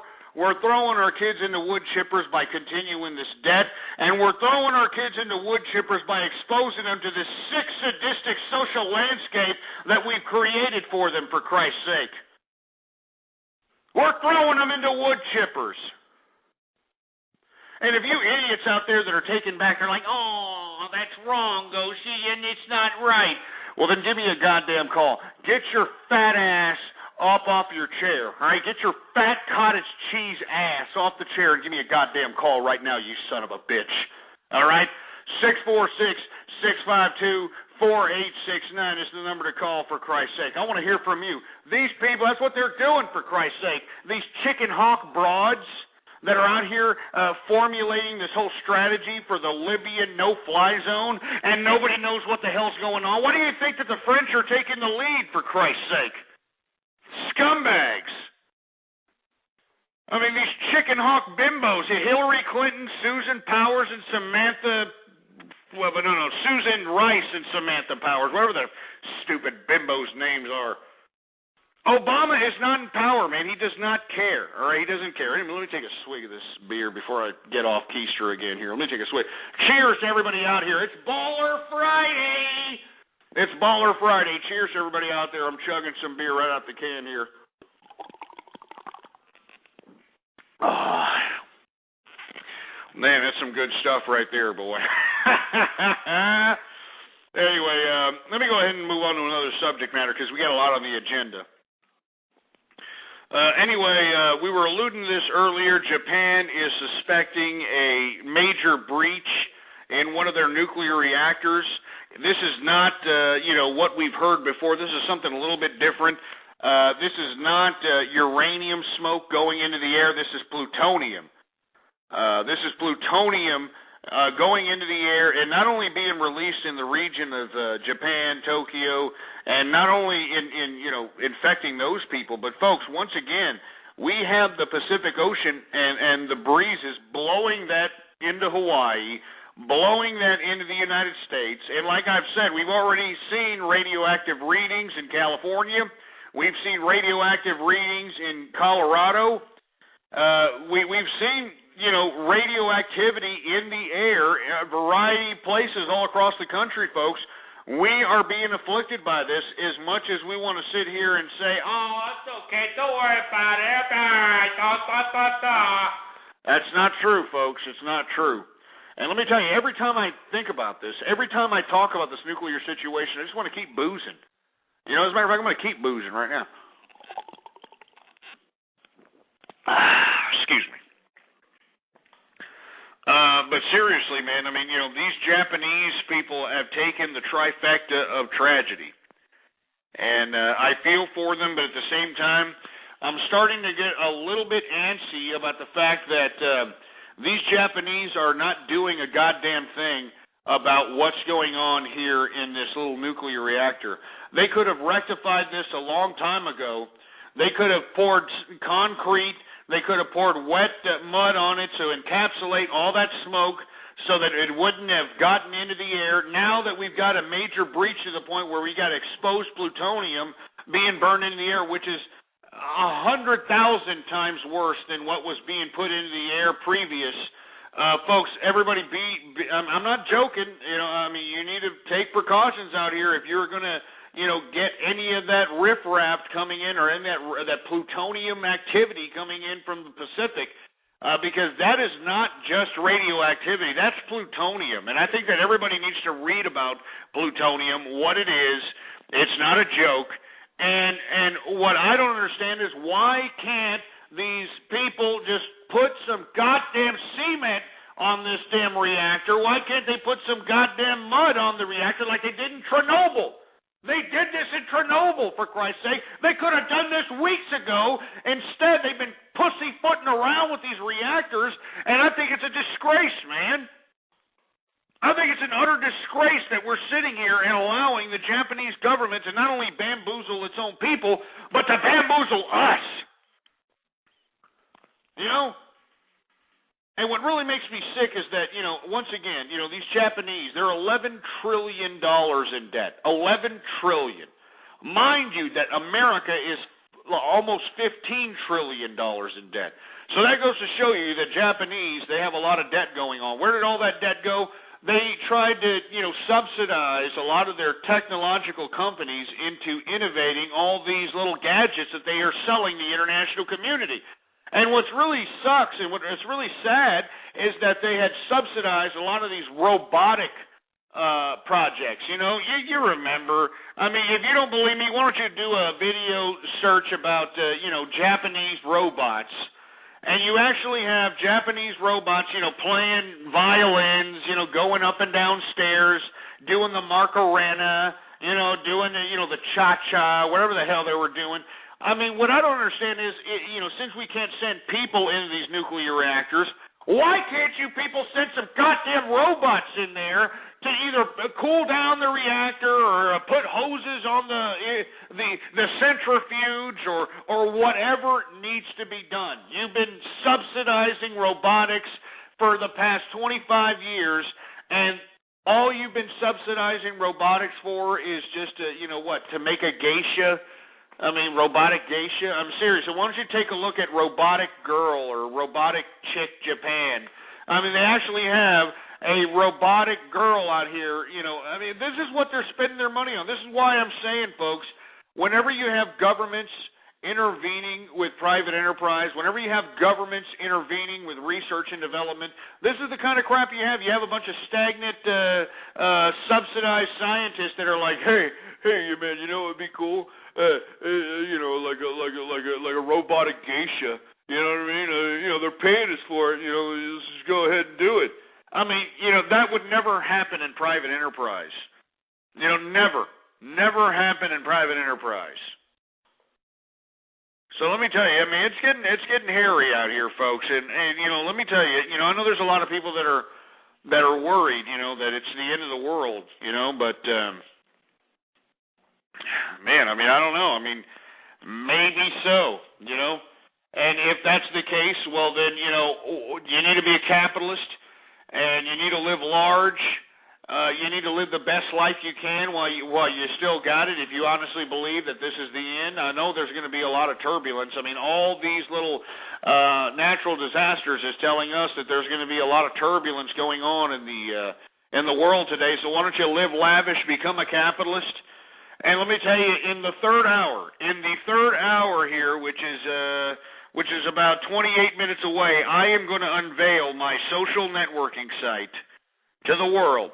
So if you are a true capitalist, or if you know true capitalists, folks, I want you to email them, SMS, IM, tweet, put it on your blog, let everybody know right now that True Capitalist Radio is on the air, and I'm about to unleash a social networking site for all capitalists, for all true capitalists. And, of course, let me tell you something right now, folks. You cannot join automatically. I mean, yours truly is going to review every single attempt at membership, because that's just the way it has to be. That's just the way it has to be, folks, because, I mean, I don't want trolls, scumbags, communists, pedophiles. I don't want any of that problem. I want true capitalists that are capitalists till death. And it'll give us an opportunity for us to spread ideas. It'll give us an opportunity to spread, suggestions, insight, and it'll also give us an opportunity to communicate so that we can act in concert whenever our interests are oppressed. Do you understand what I'm saying? We can act in concert. So here in about 26 minutes, I am going to unveil a social networking site. It's got all the bells and whistles, and anybody can apply, but I'm going to be reviewing every single application to the social networking site. It's free. It's all free. It's not going to cost you anything if you're a member of this social networking site. But, for the purposes of filtering out a bunch of ass clowns from those that are true capitalists, yours truly has to, review every single member. Not to mention that I am looking for moderators. I'm looking for all kinds of people, because this is a serious investment that I just put in for this social networking site. And I'm looking for people that know, what they're talking about when it comes to computing, graphics, whatever the case might be. So if that sounds like you, attempt to join. It's very easy. It's going to be strictly capitalist, baby. Strictly capitalist. Anyway, let me go ahead and take a chug of this beer. We're going to take some calls here. Hold on. Yeah. That's what I'm talking about, baby. Anyway, let's 404, you're on the air. Hey, how you doing, Ghost? What's going on? It's an honor. It is a total honor. I mean, this is the first time I've ever caught your show live. I've been sitting here listening to your show for the last 3 weeks at work. I get the podcast, and I've learned I appreciate it, man. Yeah, I've learned so much. And I like how you are able to take world events, take history, blend those all together and pull information that can help you in the market, because I'm a historian myself. And I just love your show. And I appreciate it, man. I appreciate a fellow historian to another one, man. I'm serious. I like to think of myself as a history buff. I know a lot about political ideologies, all that stuff, man. So I appreciate the fact that you interpret that and like that, man. Thanks a lot, man. Yes, and unfortunately, I just came in on your show, so I probably missed a lot of the first. I'm not really sure what your topic is, but I do have one question for you. I mean, actually, I have hundreds of questions, but one comes to mind right now. And what I want to know from you is if you could tell me maybe one or two good internet sites that can give good information, good financial information, good world news information that's helpful for you or helpful for the investor? Oh man, well, to be honest with you, man, I mean, there's so many things. I mean, I can't name one or two. Okay. Well, what you have to do is you have to go around and just search and search and search, and you have to be somewhat of a speed reader. I never said this to anybody out there that's on the internet. I am a speed reader. Yes, so am I. Oh, great. And as a matter of fact, I mean, what you need to do is get some software if you want to get seriously in the market. And you can do this by getting a brokerage account by any of these brokerage firms, and use their brokerage software, which is directly linked into the market, so that you can capitalize on some of the movers that are happening in the market. Now, I'm gonna say this because I've been getting a lot of emails from people saying that they cannot day trade unless they have $25,000 in their account. And believe it or not, that is a law that was implemented during the financial collapse. I mean, they're basically blaming the individual investor for the financial collapse of 2008, which is horrible. But you can bypass this law. You can bypass this law. I've been reading about this. Excellent. You can bypass this law by making sure that whatever stock that you're going to get into, make sure that you don't get into it and get out of it the same day. You've got to be able to get a stock, hold it, and you can sell it the next day, and continue to go that route. But if they detect that you're a pattern trader, which is somebody who likes to take advantage of these hills and valleys in some of these stocks, if the SEC, because it's the SEC, it's not the brokerage firm.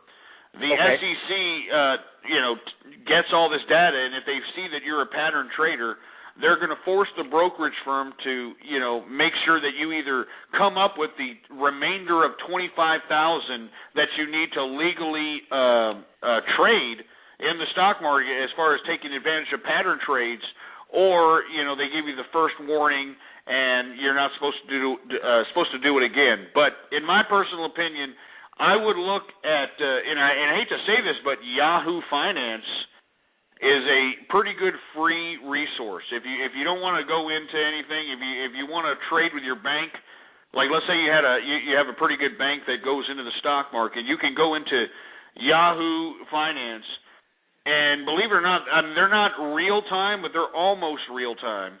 Okay. And not to mention that they give you all earnings dates, any potential stock splits, any of these plays where you can possibly make, a play where, like for instance, they'll give you every earnings date, and if you see an earnings of a specific company that you anticipate that's going to make better than expected, well, you can get in on it the previous day, hold on to it, and if they're better than expected, you're going to see these dramatic increases. For instance, one of them that I played, although I didn't do it like what I just suggested, but one of them I played was Body Central, which is one of these little teeny bopper girl fashion little mall spots, these little mall locations for these little girls out here who buy all this riffraff.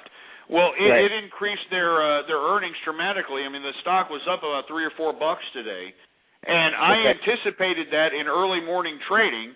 So I bought it in early morning trading, and before you know it, as the market opened, the news came out, and that's how you do it. So what I'm saying to you is, because you can't day trade and pattern trade, and unless you have 25 G's, and if you do, I would advise you to maybe go into something else. I mean, 25,000 in day trading is a little risky if you don't know what you're doing. Right. But you can get a stock in earnings or stock splits, or if you anticipate anything, any news, anything, and just hold it the next day. And you can trade stocks in that fashion, like, day to day. And as a matter of fact, you can actually buy more than one stock in one day, but you can't trade the same stock in the same day. And it's just a pain in the ass. I'm sorry, I didn't mean to go off on that tirade, man. But no, I just want to make sure that you profit. You know what I'm saying? It's the food. It's the food I need to eat because, like I said, I've actually been involved in day trading before, and I had a plan to do it again. And when you said that yesterday about that law, it just really kind of crushed me a little. And but I went and I started researching it some, and I figured there's some kind of way around it. But listen, Ghost, I want to say this to you. Hey, please continue what you're doing. Please, man. Don't let these people who call in and prank call ever discourage you, because there's many people out there that are really benefiting from your information. I mean, you bring this information to us in an entertaining way. It's not some dry, stale, stuff about stocks and information about the market. I mean, you bring it to us entertaining. You bring it to us hard, and I like that. Please absolutely, man. That's the way it should be, man. We're true capitalists out here, and every capitalist that interprets interprets the information like you do deserves to capitalize, man. They deserve to make money, and I hope you're making serious money, and that's the way it should be. Us capitalists need to stick together. As a matter of fact, I'm going to announce here in about 18 minutes the social networking site. If you want to hear a site that's going to be in tune with capitalists and investors, it's going to be my social networking site that's purely capitalist. Yes, I mean, that means that I don't want anybody joining this. I'm going to be anybody who joins, I'm going to be looking through the profiles and making sure they're not trolls, they're not communists, they're not socialists, they're not antagonists. These are people that are pure capitalists, so that we can all help each other. And if there's anything jeopardizing our interest, and what I mean by capitalists, I'm talking about individuals that want to get what they put in, man, that are hard workers, that don't want to go into a freaking bread line, that don't want to depend on the government. And these are the people that I want to help. And I think that everybody that's in the same line should help each other. And I'm not trying to be some hold my hands and sing kumbaya kind of crap, but we're heading into a new world right now. Yeah. And we need to assert our authority in this world before the masses sit over here and turn it into some goddamn, anarchic situation. I don't want anarchy. I want to live large. I want to be able to have a social order.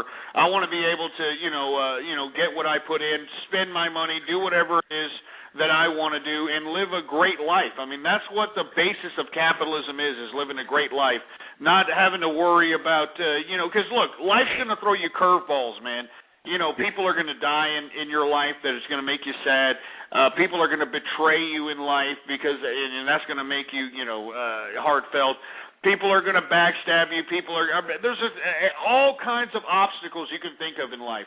But you know what you can do with yourself is be a capitalist and make sure that no matter what happens, even if you are, you've got the world against you, man. You've got enough money to be able to say, you know what, I don't want to think about this right now. I want to go out to Vegas and, have a nice time with some, bimbo that I get from the Bunny Ranch. You know what I'm saying? I mean, I'm not trying to encourage that, but you know what I'm saying, right? Yeah, I understand what you're saying, Ghost. Yeah. Hey, man, do you have a blog, or do you have anything that you want to plug or anything, man? No, but you're inspiring me to start something like that for real, because I got information to share too. So, well, you know what? Believe it or not, on the social networking side, man, you have the ability to blog, and I'm going to allow the members to put banners on their blogs so that they can capitalize, baby. So their blogs are badass, and they attract a lot of people reading. They can put their own banners on their blogs. Not to mention that I've got an option on here where you can sell your own products like eBay, but without having to get all the unfortunately, you still have to link up to the transaction companies like PayPal and Checkout to Go, but yours truly is not going to take out a percentage of whatever the hell you sell, because the way I look at it is that you're attracting traffic this way by selling good items on your profile, and believe it or not, you're going to be able to sell it on your profile. It's just going to be it's just great, man. I'm telling you, just wait 14 minutes. I hope that you're a member. Let me know who you are. There's a little description area that you can describe yourself. It's okay. Purely private, true capitalist, man. Okay, well, like I said, my chat handle email is going to be starting with Heru, kind of like Hero, so I'm definitely going to be applying. I've been thinking about that for a couple of days because you've been talking about that for a couple of days. So I definitely want to be a part of your network. And, man, Ghost, just keep being a true capitalist, baby. Just keep doing it. Thank you, man. Hey, as a matter of fact, let me crack one open for you, man. There it is right there, man. Cheers for you, man. Thank you for calling in, man, and keep capitalizing, keep profiting. If you need anything, join the network, let me know. I'm going to make sure everybody in the network makes money, man. All right, Ghost. Thanks a lot, man. Thanks a lot. All right. Take it easy. Take it easy. I'll keep listening. Later.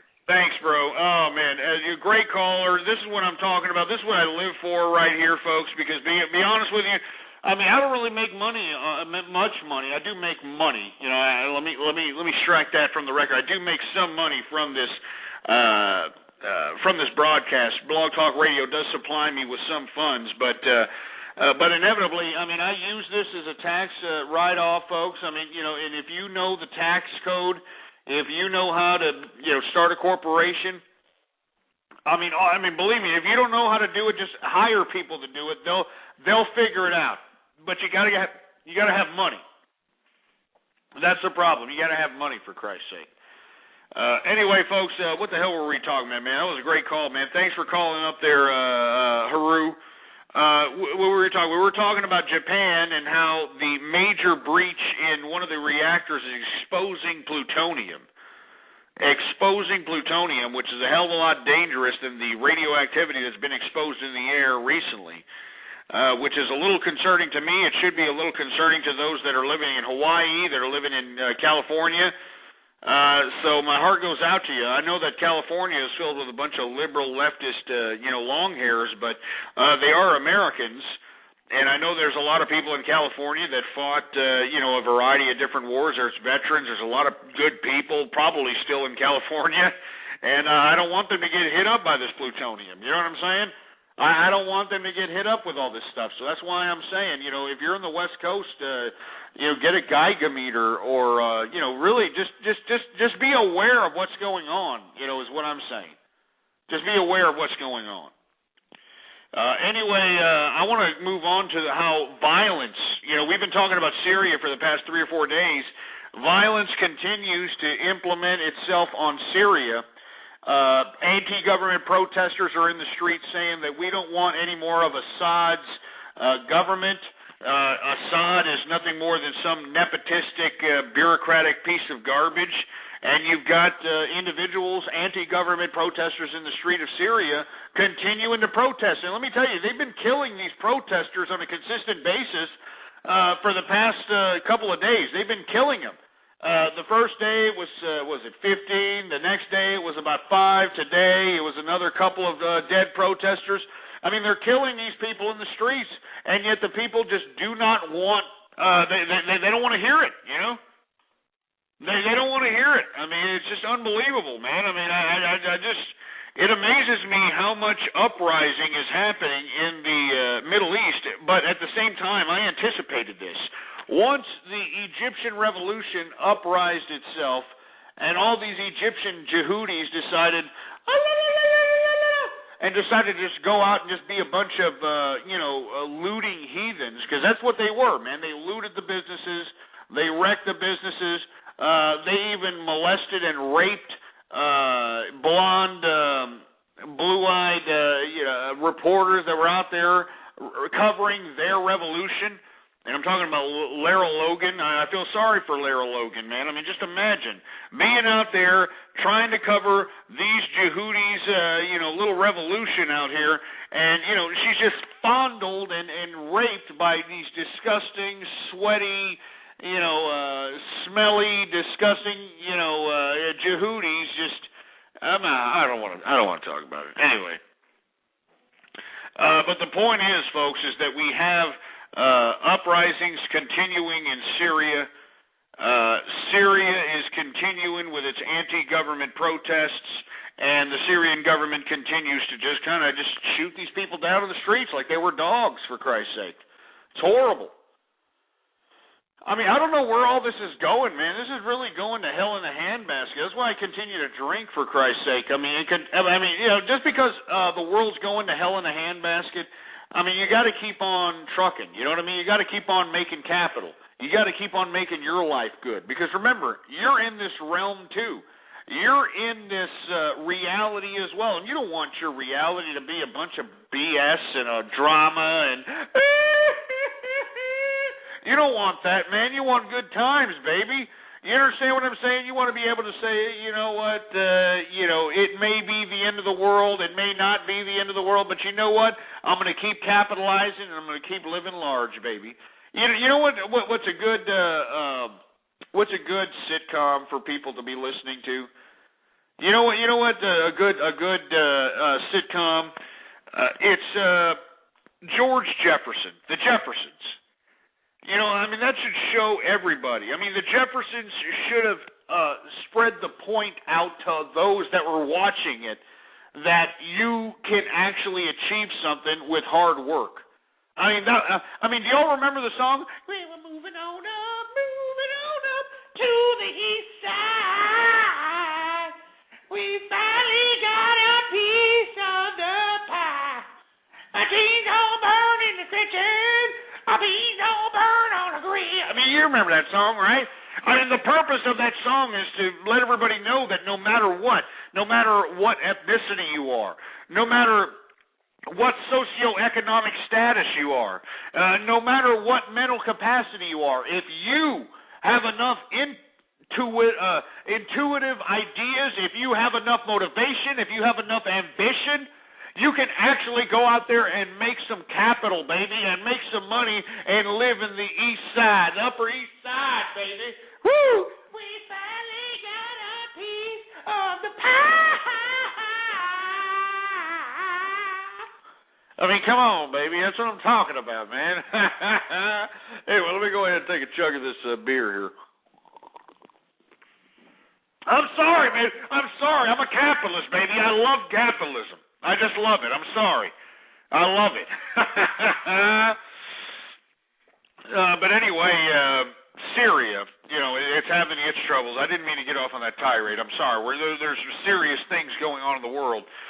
Syria, even though yesterday it said that it would increase freedoms, the people are still not, they're not buying that. They're not taking it. So as a result, they're raising up. And as a result, they're getting shot in the streets. They've been getting shot in the streets for the past couple of days. So, to me, I think that this Syrian uprising may be, the next area where military exercise may be implemented. I kid you not. I kid you not, folks. You think I'm stupid, but, I mean, all the people thought that Obama was going to be a peaceful president. I mean, they even gave him a Nobel Peace Prize. And, when they gave him that, I criticized the Nobel Award. Oh, man. You should have seen the amount of emails I got for that, man. I mean, international, Norwegians, just everybody emailed me and saying, how dare you, you bastard! You sit there and talk about the Nobel Peace Prize that way. It's a bastard! I mean, they were so pissed off. And lo and behold, what happened? What happened? You've got Barack Obama putting us into a third theater of combat. A third war, even though he claimed that he was never going to do it. He talked garbage about Bush, about what he did in Iraq and Afghanistan. He's doing the same thing, man. Good God. And it's not even him. It's all these other chicken hawks. You know what I mean? It's all these other chicken hawks out here in the bureaucratic system. And as we know, that this whole Libya project, this whole Libya the no-fly zone project was the brainchild of Hillary Rotten Clinton, Susan Rice, the ambassador of the United Nations, and Samantha Powers. You understand? These three chicken hawk bimbos were the ones that constructed all this, man. This is not Obama's brainchild. That's why when Obama today, after he got off the chopper to go into the White House, the door was locked for him. I mean, I hate to keep reiterating this, man, but this is very important, man. I mean, that is a symbol. That shows the American people that Barack Obama is not in the loop. I mean, what president in the history of presidents gets locked out of his own house? I mean, if you have not seen that footage, please go out and search for it. It's hilarious. All right, it's unbelievably hilarious. But that's a symbol. That goes to show you that everybody inside that's working the bureaucratic system thinks Obama is a joke. You know what I mean? It was a joke. No, I mean, I know he still got in the White House, but did you know what door that he went in? He went into the servants' door. That's when, that's where all, the help comes from. They come out, hey, we go ahead and go out here. That's the help's door.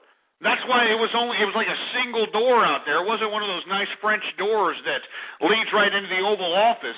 You're going into a corridor when you go into that, for Christ's sake. I'm not joking, man. I'm not joking. They're making Obama look like the ghetto candidate like they did in the South Carolina primaries. And let me tell you something. I mean, this is Hillary Clinton, man. This is Hillary Clinton bitch-slapping Barack Obama around. And let me tell you what Hillary Clinton's doing now. Hillary Clinton, I think, in my opinion, it may be making this a prolonged quagmire so that she can blame Barack Obama for this particular situation. I'm not joking, man. This is all politics. This is all these liberals think about. They're not loyal to each other. They're not loyal to each other. They could care less about one another, for Christ's sake. They all want the power. That's all it is. You know what I'm saying? That's all it is. Anyway. Now that we've got, Syria shooting down anti-government protesters, what have I been saying for the past couple of days? We've been seeing some violence in the Middle Eastern Israel-Palestine situation. And what did I say when we started seeing this violence in the Israel-Palestine situation? I was saying that, look, this is the last thing we need, before the whole world goes into a disaster. I mean, now Israel has threatened Gaza. They threatened this little occupation that look, I know that Israel is a democracy. We're trying to protect them, so on and so forth. But I mean, Israel. Let's be honest, man. All right, you're occupying Palestine. And if they're rocketing you from Palestine or Gaza, if they're going in there with suicide bombs, isn't this your bad? I mean, you're occupying the country. I mean, you're the one that's got the checkpoints there. You're the ones that make sure that everything goes through. I mean, isn't this kind of your bad? And now you're going to justify some kind of a I don't know. I mean, according to the Israeli authority, Israel is going to use great force, quote unquote, in Gaza. And that's exactly what we need. That's going to throw fuel on the fire when it comes to this situation that we have in the Middle East, for Christ's sake. And let me tell you, this is the last thing we need. This is the last thing we need. I'm telling you right now, this is the last thing we need. Is Israel and Palestine, going at each other and in the midst of a Middle East uprising. I mean, this is the last thing we need. I mean, doesn't this seem kind of prehistoric, folks? I mean, doesn't this seem kind of ridiculous that we're still fighting over disgusting, despicable, primitive garbage like this? I mean, it's stupid, man. It's stupid. Anyway, let me go ahead and take a chug here.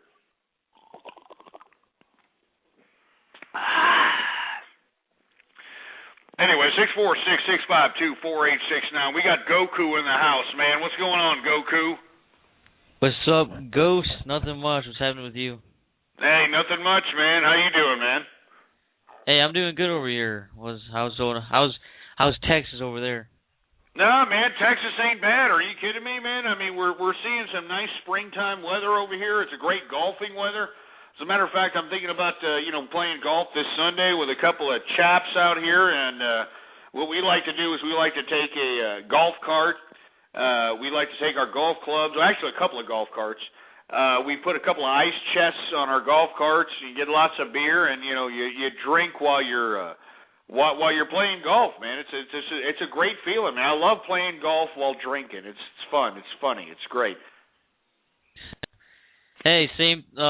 The weather here is getting nicer. It's not there yet in the 60s yet, but it's getting pretty nice. It's not snowing yet, but I think it was Tuesday or Wednesday. I don't know where it was thundering, and all of a sudden, out of nowhere, just a whole shitload of like a hailstorm just started raining down. Oh man, I know that the north is dealing with some kind of an Arctic front of a bunch of snow, a bunch of Arctic weather, for Christ's sake, which is unbelievable. Which, I find it kind of hard to believe that we're in the middle of spring over here, and now we have an Arctic front moving into North America. It's just, who the hell knows what's happening out here, man? It's getting a little scary out here, to be honest with you there, Goku. Hey, it is getting scary out here, but now it's, I think right now maybe like in the 40s around there. The sun's out, wind's blowing. It's pretty nice outside today. Oh, so it's in the 40s out there, man? Seriously? Yeah, 30s, 40s. Around there. It's in the 80s over here, man, or in the like 79, 80, 81 over here in Austin, Texas, man. It's unbelievable weather. It's kind of breezy. It's pretty cool, man. I really like what's going on out here, but I know that other parts of the world are suffering. And of course, my heart's prayers and condolences goes out to all them, man. It's serious. It's getting really, really serious out here in the world, Goku. And yeah, it is. Yeah, a lot of people in the chat room a little scared, and I don't blame them. I don't blame either. Hey, I just checked. It's 28 degrees right now where I live. Wow, man, 28 degrees? Yeah. Man, no way. I can't live in that kind of weather, Goku. Yeah. Man, I gotta hook it up with the nice Texas weather. I'm a Texas boy. I was born and raised out here. We don't really have those types of situations out here, and if we do, it's very rare occasion. You know what I'm saying? Very rare occasion. Hey man, the winters are even worse. It's like 12 degrees and snow all over the place coming down, wind in your face. It's terrible. So you came up here in the winter, you wouldn't do too well. Hell no, are you kidding me? I would probably freeze my nuts off, for Christ's sake. You know what I'm saying? Yeah. I'm serious. I don't like cold weather, although I kind of like semi-cold weather, like 40 degrees or something, where you got to wear a nice leather jacket or a nice, overcoat or something. I like doing that. I like, dressing up for cold weather, but when it's like too cold, I remember one time it was so cold out here in Texas, man. It was literally like, 10 degrees, even though it didn't snow. It was 10 degrees. I remember going outside walking. And literally, because I don't wear long johns like most of those people up north do, when they're cold, with long johns, underwear, 3, 4, 5 layers of clothing. I don't do that. I just wear my boxers, my pants. I went out there and literally I felt, like my private area was literally going to freeze off of my body.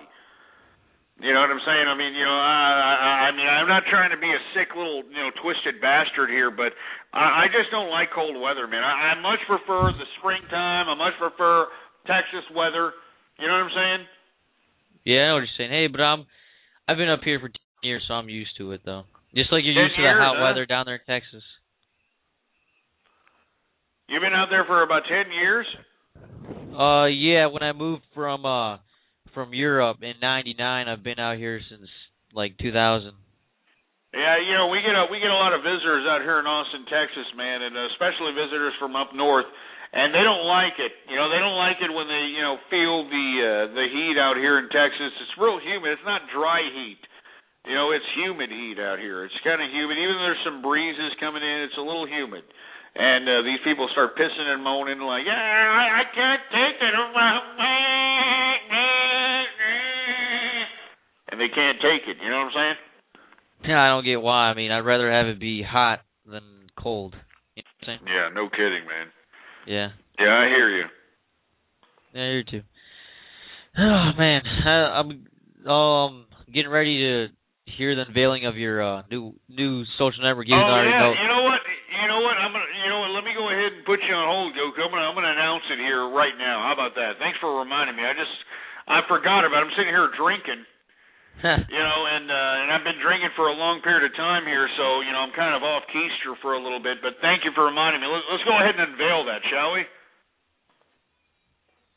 All right. Yeah. Yeah, I hear you. All right. Folks, for all the individuals that are wondering, Okay, I want to be a capitalist. I want to be a part of a capitalist social network. I want to be a part of this. Well, I want you to be a part of it too. All right, I want you to be a part of it too. Male, female, trans, testicle, gay, straight, everybody. As long as you are a capitalist. All right. And it doesn't matter what you are, it doesn't matter how you represent, and what makes you a capitalist exactly? What makes you a capitalist? You work, pay taxes, and don't collect a red cent from the government. That's what makes you a capitalist, all right? So what I would like to do is introduce all the individuals that have been waiting for a long period of time, well, not that long, but for a time on what the new social network is going to be. And let me tell you something. Before I release it, I want to let everybody know why I created it, okay? Why I created this social network. The reason I created this social network, folks, is because nobody out here in the world takes up for a capitalist cause. Nobody out here in the world cares about the capitalists' investments. Nobody out here cares about the capitalists' contribution to not only society, but to the government institutions that they fund through their taxes. I mean, I am pissed off that capitalists worldwide are being taken a dirty diarrhea crap on with no representation. All right? The taxation without representation is what I'm representing here today. And what I'd like for everybody out there to do, if you're a true capitalist, I'm calling on you. If you're somebody who works hard, pays taxes, and doesn't collect any money from the government, I'm calling on you.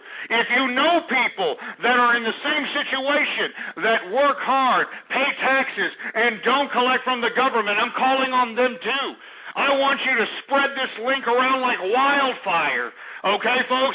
Because this is the first social networking site for capitalists, and let me tell you something, I want this to be a digital precedent. I want everybody out there to spread this around to everybody that you know that's a true capitalist, that makes money, that's a contribution to their society, no matter where you are across the world. I'm calling on you. I want you to be a part of my capitalist society. And what is it?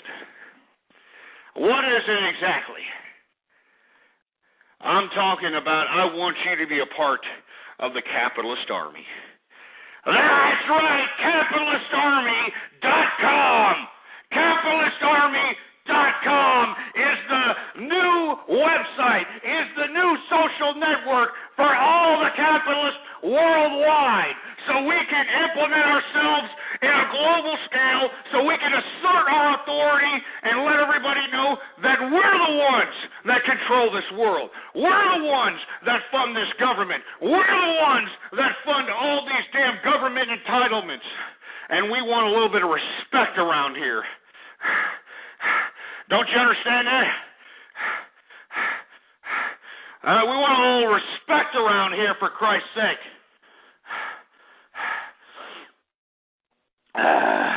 I'm not joking, folks, and let me tell you, I'm going to be going over everybody who is joining the website. Okay, and how do you join the website? How do I know you're a capitalist? Well, I've already described a capitalist, all right? I've already described a capitalist. All you have to do, work for a living. Pay taxes, and make sure that you don't collect a goddamn red cent from the government. Right here, Capitalist Army. Join the Capitalist Army so we can show people worldwide our capitalist influence. So we can show people worldwide that we're serious out here. And let me tell you something, folks. If when you apply, when you join, you are going to be taking advantage of all the situations, all the social networking site perks you can think of. I'm talking about video, audio. I'm talking about chat rooms. I'm talking about forum posts. I'm talking about blog posts. So for all you bloggers that are good out there, you can post a blog and actually post some kind of a little bit of a banner on there. You know, you can join some of these banner sites and pay-per-click programs and post your banner underneath your blog. You can write articles. You can create, groups. I mean, you can do so many things on this website. I kid you not, folks. And let me tell you, please excuse. All right, please excuse the logo. All right, the logo is still preliminary.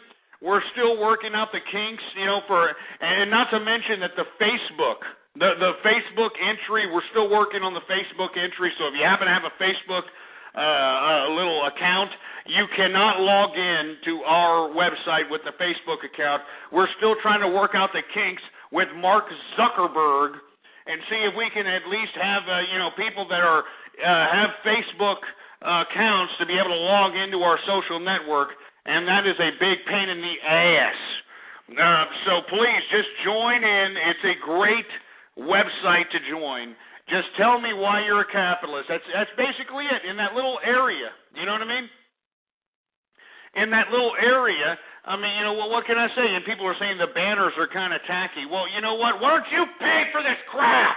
How about that? Why don't you send me about $4,000 or $5,000 for this crap? How about that, huh? Anyway. But seriously, capitalistarmy.com is the new website, and it's free, man. All the crap. There's chat rooms, there's video chat, there's everything you can think of, man. Everything. Everything. Not only that, on your profile, you can sell items from your house. You can post a photo. You can integrate it with your PayPal or checkout to go. Man, let me tell you something, man. This is just unbelievable. I'm not joking. I'm serious about this. I want true capitalists out there to capitalize, and this is why I'm doing this. So, all the people that are listening in out there, please, kick back. This is just preliminary. There's kinks to be working out. There's kinks to be worked out on this social networking site. So please bear with me, but it's up and running for as much as I can. Here it is, right here, capitalistarmy.com, folks, and this is a place for us to congregate, a place for us to chat, a place for us to exchange ideas and assert our authority and act in concert. You know what I'm saying? You're goddamn right you can sell stuff on there. You can sell stuff on my website. You understand what I'm talking about? You know what I mean?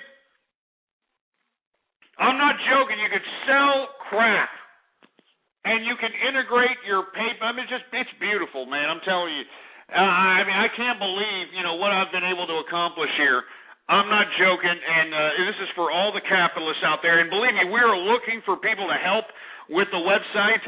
All right? We are looking for people to help with the website. Everything's on there. All you got to do is become a member, and after the show, I'm going to be approving members. So if you're applying now and trying to be a member, we got 46 minutes until the show broadcast is over, and after that, I am going to, start approving members. All you have to do in the description is prove how you're a capitalist. That's it, man. I'm not joking, man. This is not a joke. This is a serious situation. I am approving all members. Remember, this is not a public social networking site. This is a private social networking site. This is for individuals that are true capitalists. And I'm serious. I'm dead serious about this, folks. I hope that you know that I'm as serious as a heart attack now that I've got this capitalist army up and running. And let me tell you something. We are going to be a serious threat to all these stupid governments that are trying to overtaxate us, those governments that are trying to overregulate us, to all these people that are slapping capitalists in the face. Let me tell you something. Now we are going to have an avenue to go ahead and spread our message, to spread our ideas, the whole 9 yards, folks. So here it is once again, the Capitalist Army, capitalistarmy.com, capitalistarmy.com, capitalistarmy.com, for Christ's sake. You know how it is, folks. It's preliminary. We're still working out the kinks, folks. I decided to release it today because I want capitalists to congregate. All right? No joke. And let me tell you, I kid you not, man, I am looking for people that are that are decent in graphics, that can be administrators, that, I mean, you know, all this is in the works. It's preliminary. I'm not joking. You know what I mean? I am not joking. Anyway, 646-652-4869. You know what I'm saying? Well, you know, Jeannie Santorini is asking a question. She's saying, taxes rob and milk us dry. Will you be accepted? You're damn right you're going to be accepted. You know what I'm saying? All you got to do is just describe. It's just to describe how you're a capitalist, how you believe that all these idiots that are mooching us off of our tax dollars, all these people that are collecting entitlements, and this includes these assholes in Wall Street that collected our tax dollars. This includes corporate America that Barack Obama and the liberal regime gave our tax dollars to. All right? This is what we have to be against. We have to be against taxation without representation. Taxation without representation. And that's what the capitalist army stands for. And I want you, worldwide, to spread it around like wildfire that the capitalistarmy.com is here, and we're going to act in concert. We're going to connect capitalists worldwide, and we're going to make sure to spread the idea, spread the message. And if there's any capitalist oppressed throughout the international community, let it known here on the capitalistarmy.com website, and I guarantee you, you're going to see some results. I'm not joking. I guarantee you're going to see some damn results, folks. This is a brainchild of not only mine, but it should be a brainchild of all capitalists that are out there. This is not a joke. This is serious as a heart attack. Oh, Jesus Christ, I'm running out of breath. But I'm serious about this crap, folks. I'm tired of capitalists being pissed on worldwide, and you should be too. Do you have high taxation and you're working your ass off? I mean, doesn't that piss you off? And the reason you can't do anything about it is because we don't have the numbers. We don't have the numbers organized yet. CapitalistArmy.com allows capitalists to organize themselves worldwide so that we can act in concert. So we can do things, so that we can assert our authority, so we can show the world that capitalists aren't going to sit by and go quietly in that good night while these governments sit here and wave their fingers in our faces. Let me tell you something. The government is the servants of us. The governments are servants of us, the capitalists. Now, I want everybody out there who's a capitalist to recognize that. And how do you know you're a capitalist? Once again, all you have to do is work. All you have to do is get paid. All you have to do is pay taxes. And all you have to not do is collect money from the government. And if you're not collecting any money from the government, and you're making your own way, and you're paying taxes, well then, by God, you are a capitalist, and I want you in the capitalist army, folks. It's time for us to raise up.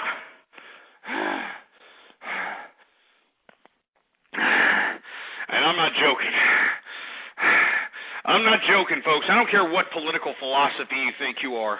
I don't care what you think you believe in. If you're a capitalist, if you're somebody who believes in making money, then we have a common interest. If you believe that you get what you put in, then we have a common interest. And this is why I'm telling all of you, everybody across the world, all over the world, to join me, join us, join all of us capitalists. CapitalistArmy.com is the name. All right, spread it around like wildfire. All right, here it is. Here it is. I'm not joking, folks. I know there's people out here saying that you're going a little outlandish. You're going a little bit berserk, but I'm not going berserk. Dessert. Maybe I'm going for dessert. I'm not going berserk. But let me tell you something. I'm capitalist until the day I die. And let me tell you, I know there's people out here concerned about the fact that I may be, jeopardizing the security of certain governments. You know, I may be out here, talking against certain governments. They could jeopardize my security, but you know what? I don't give a shit. How about that?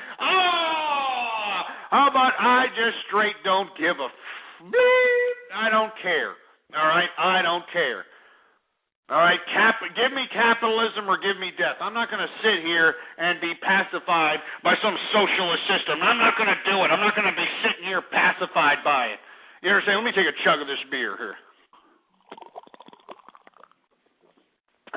Oh, yeah, it's good. Let me take some more chug, man. CapitalistArmy.com, man. I'm not joking. It's a private capitalist social network, baby. All right? All right, I'm not joking. Capitalist social network, baby. Woo! Let me take another chug. Oh, yeah.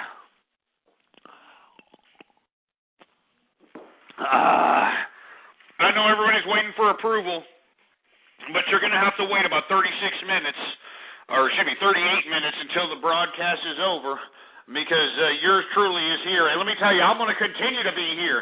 I'm going to continue to be here Monday through Friday, 4 to 7 p.m. This should go to show all you capitalists how serious I am about the capitalist movement. This should show you all that I am dedicating not only time, energy, but my own capital for this idea. Because I want everybody out there throughout the world to understand that we as capitalists have authority, and we're going to assert our authority.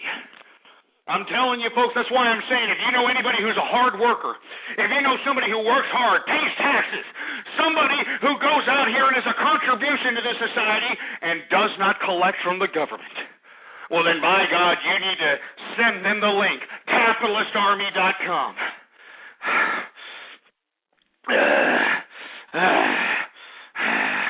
And let me tell you something right now.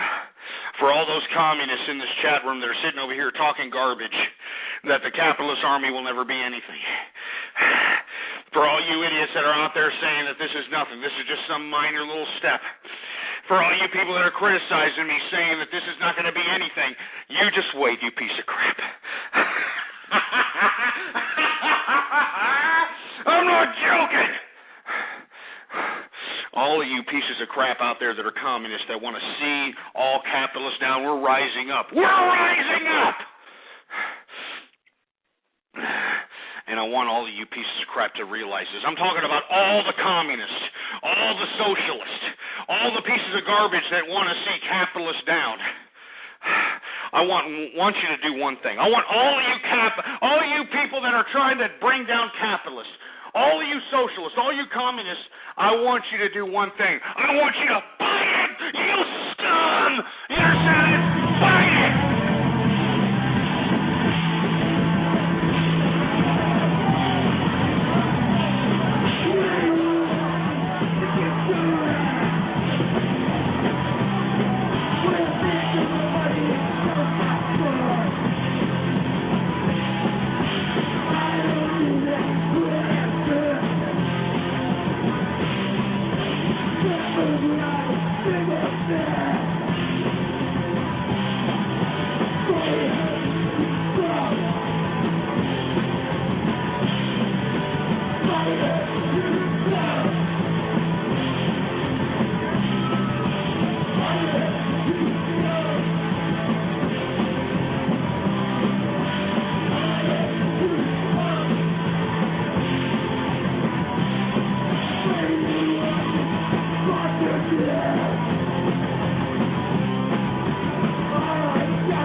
listening to Ghost on True Capitalist Radio. True Capitalist Radio.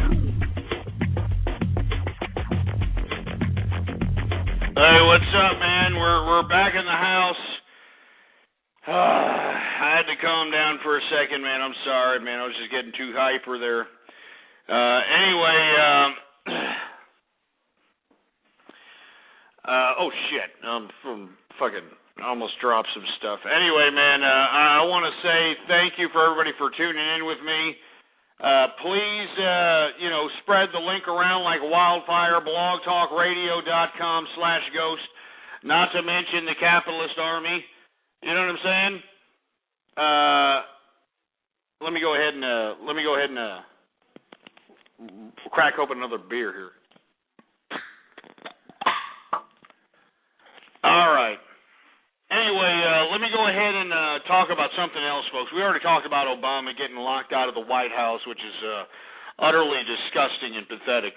But what I want to talk about, folks, since I was talking about, the colon of America yesterday, which is San Antonio, Texas, since I was talking about that, all of a sudden, we had this nationally broadcasted, nationally syndicated story of Miss San Antonio, this stupid, disgusting,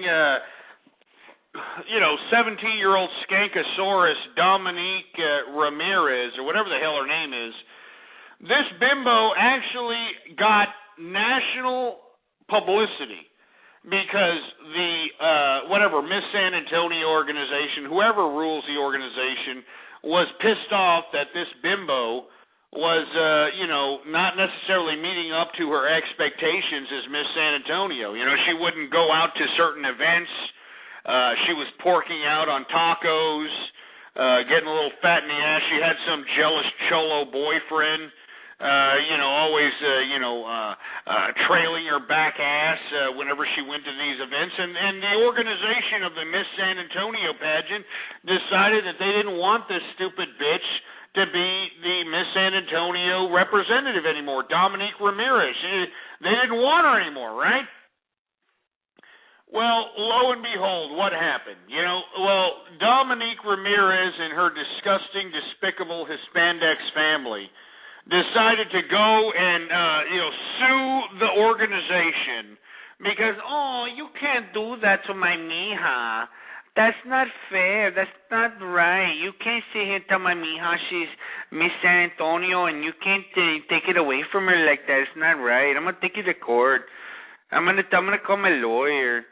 And that's exactly what happened. This stupid bitch, Dominique Ramirez, decided that she was just going to go ahead and make sure that, she retains the crown of Miss San Antonio by drawing out this disgusting, despicable trial and this despicable case so that she can retain her title, continuing to pork out on tacos and to continue to bring out her, abusive boyfriend or whatever the hell he is, obsessive boyfriend, according to reports. It's just disgusting. It just goes to show you, folks, what kind of America we're living in out here. This is the kind of America we're living in out here. And not only that, she gets worldwide press, this disgusting bitch. This disgusting bitch gets worldwide press. Let me tell you something, for all the individuals that, and I know there's a lot of trolls that listen to me. I mean, you're talking about a target, this bitch right here. You know what I'm saying? I'm serious, man. I mean, are you kidding me? You stripped me of being Miss San Antonio because I didn't meet up to the contractual obligation. So I'm going to sue you, and I'm going to make sure some judge awards me the crown again, even though you awarded it to somebody else. And then what I'm going to do is I'm going to prance my little taco-eating ass all over the mainstream media and let everybody know that, oh, look at me, I'm Dominique Ramirez, some fucking taco-eating slutbag that can't leave a boyfriend at home. Look at me, I'm Miss San Antonio, yeah. I mean, are you kidding me? Seriously, man, troll this bitch. I mean, if there's anybody that can open up a Facebook account and, call this bitch a fatty, this is all I got to say to Dominique Ramirez, okay? Keep eating, fatty. I mean, that's all I got to say to that stupid skankosaurus who's going to sit over here and, oh, you know what I'm going to do? I'm going to take a... I don't understand. Like, look, you're supposed to be a beauty pageant queen, right? Which means that, you know, you have to work on your physical appearance, you stupid skank. That means that you cannot be a certain element of person. That means that, you know, whatever the guidelines are to be Miss whatever, that means that you have to abide by those guidelines and at the same time look a certain an element of physical appearance that constituted you being Miss whatever. And you see, this is what I was telling you about San Antonio yesterday. It is the colon of America. Let me tell you something. The only reason that this bitch is getting so much props being Miss San Antonio and getting the judge to award her the crown again is because this is probably one of the only Mexican chicks in San Antonio that's not pregnant. I kid you not. This has got to be one of the only Mexican chicks that has not been knocked up, and that's why they're making such a big deal about it. Like, oh, look at Dominique Ramirez, orale.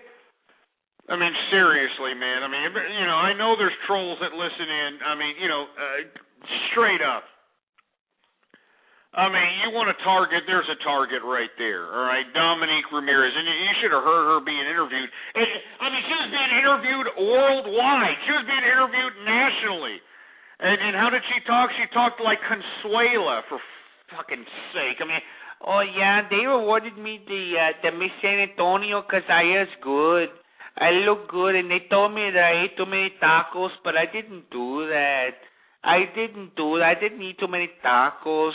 They're lying, and that's why I got the crown. I'm gonna go to my church, and I'm going to go out there, and I'm going to tell him, and the Guadalupe, the Mary de Guadalupe, I want to tell you thank you for giving me the little crown. I deserve it. I deserve it. I mean, give me a break, man. You know what I'm saying? Seriously, folks, if you've got time on your hands, you tell Dominique Ramirez, Miss San Antonio, you tell her that I think that, you know, she needs to just oblige what people say.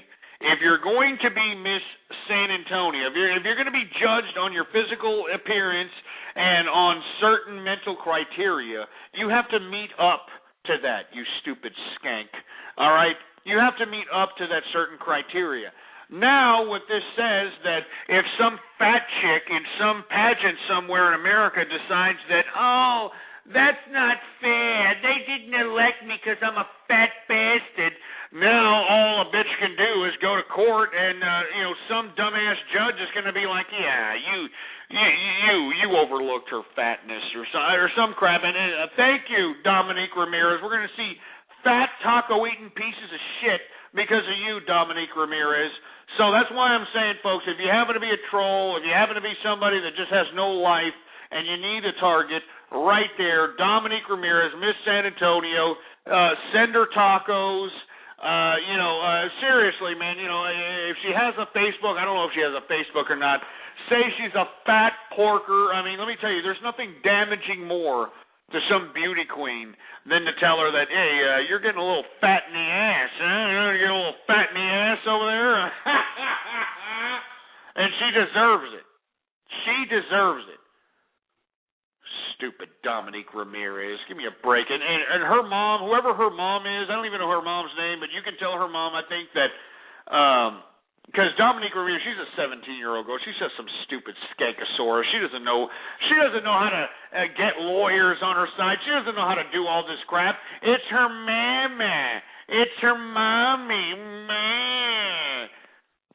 If anybody knows this bitch, you know, Dominique Ramirez's mom, you tell her I would love to have 5 minutes alone with her so I can take off my nice, good Gucci glove that I have on and, you know, just literally repeatedly slap her in the face with it for being some dumb, obnoxious bitch that cares more about her daughter's scholastic activities than, you know, as opposed to her having a good life. as opposed to her having a good, education, as opposed to her having a good job. No, let me tell you, this bitch, it's just sick, man. I'm serious, man. If any of you trolls are out there, man, please, for me, just for me, troll this bitch and tell her how many tacos this bitch has been eating, because she's a disgusting disgrace. I hate sore losers, I hate people that can't oblige by contracts. I'm a businessman. You know what I mean? You know what this says to me? If I write down a contract and somebody doesn't, oblige that contract, then all they got to do is go to court and say, oh, he didn't do it right, and it's not fair, and he was racist, and it's not fair, Stupid bitch. That's right, you heard me. I said she's a stupid, skanky, taco-eating, burrito-eating, tamale up the twat-having bitch. You heard me, all right? And if anybody that doesn't like it, you can, so what, all right? So what? It's Baller Friday. It's Baller Friday. I can do what I want to, you milky lickers. Anyway, what I want to do now is I want to talk a little bit about this kid that supposedly at 4 years old, Supposedly at 4 years old, he looks like a she, but this kid, had his appendix burst at 4 years old, and he was in the hospital for a little bit. And a couple of years later, after he got out of the hospital, he starts claiming that he was kicking it with Jesus and John the Baptist. Yeah, I kid you not. This stupid little, Louis Anderson mini-me, literally, what's his name? Colton Burpo. That's his name. Colton Burpo is the name of this kid that supposedly kicked it with, Jesus and John the Baptist. And, a couple of years after he had this supposed burst appendix, he decides to tell his mammy and daddy, I saw Jesus, baby. I saw John the Baptist, baby. I saw angels, baby. And, now all of a sudden this stupid little bratting little kid is on the Today Show. He's on, all these little, worldwide circuits of media, for Christ's sake. Give me a break. Seriously. Now the kid's like about 11. And I don't know if you've seen this kid. The kid looks like Louis Anderson's, a love child. Like Louis Anderson was, he thought he was, anal raping some man, but actually, penetrated a woman, and out came this kid. This is what this kid looks like, for Christ's sake. You would think that, somebody, like Jesus or John the Baptist, if they were going to talk to somebody, they would talk to a kid that looks like immaculate, like the Immaculate Conception. Oh, it's the Immaculate Conception, and it's so beautiful. No, he chooses some ugly-looking kid that probably, to be honest with you, I can see the alcoholic lines on his face before he even sips on the bottle of booze. You know what I'm saying? I kid you not. Anyway, this kid named Colton Burpo, because his mammy and his daddy believe this stupid twerp that, he talked to Jesus. He talked to John the Baptist. He talked about angels singing to him, baby. Because of this, all of a sudden, all these stupid news outlets are giving this idiot kid the time of day, and it's just a disgrace, man. It really is a disgrace. You know what I mean? To be honest with you, let's say, let's just say for the sake of argument, Jesus and John the Baptist did. You know what I mean? Let's say Jesus and John the Baptist did, visit this kid or something. What makes this kid so freaking special? You know what I'm saying? Here we are. We're all suffering right now, Jesus. We're all suffering with earthquakes and devastation and war and unrest. And you're going to go visit this kid, some Louis Anderson mini-me? And what'd you tell him? Did you tell him anything? No, you didn't. All he said was that y'all were kicking it with him, playing spades or, rolling dice or whatever y'all were doing, and that he heard angels singing to him in the background like, hallelujah.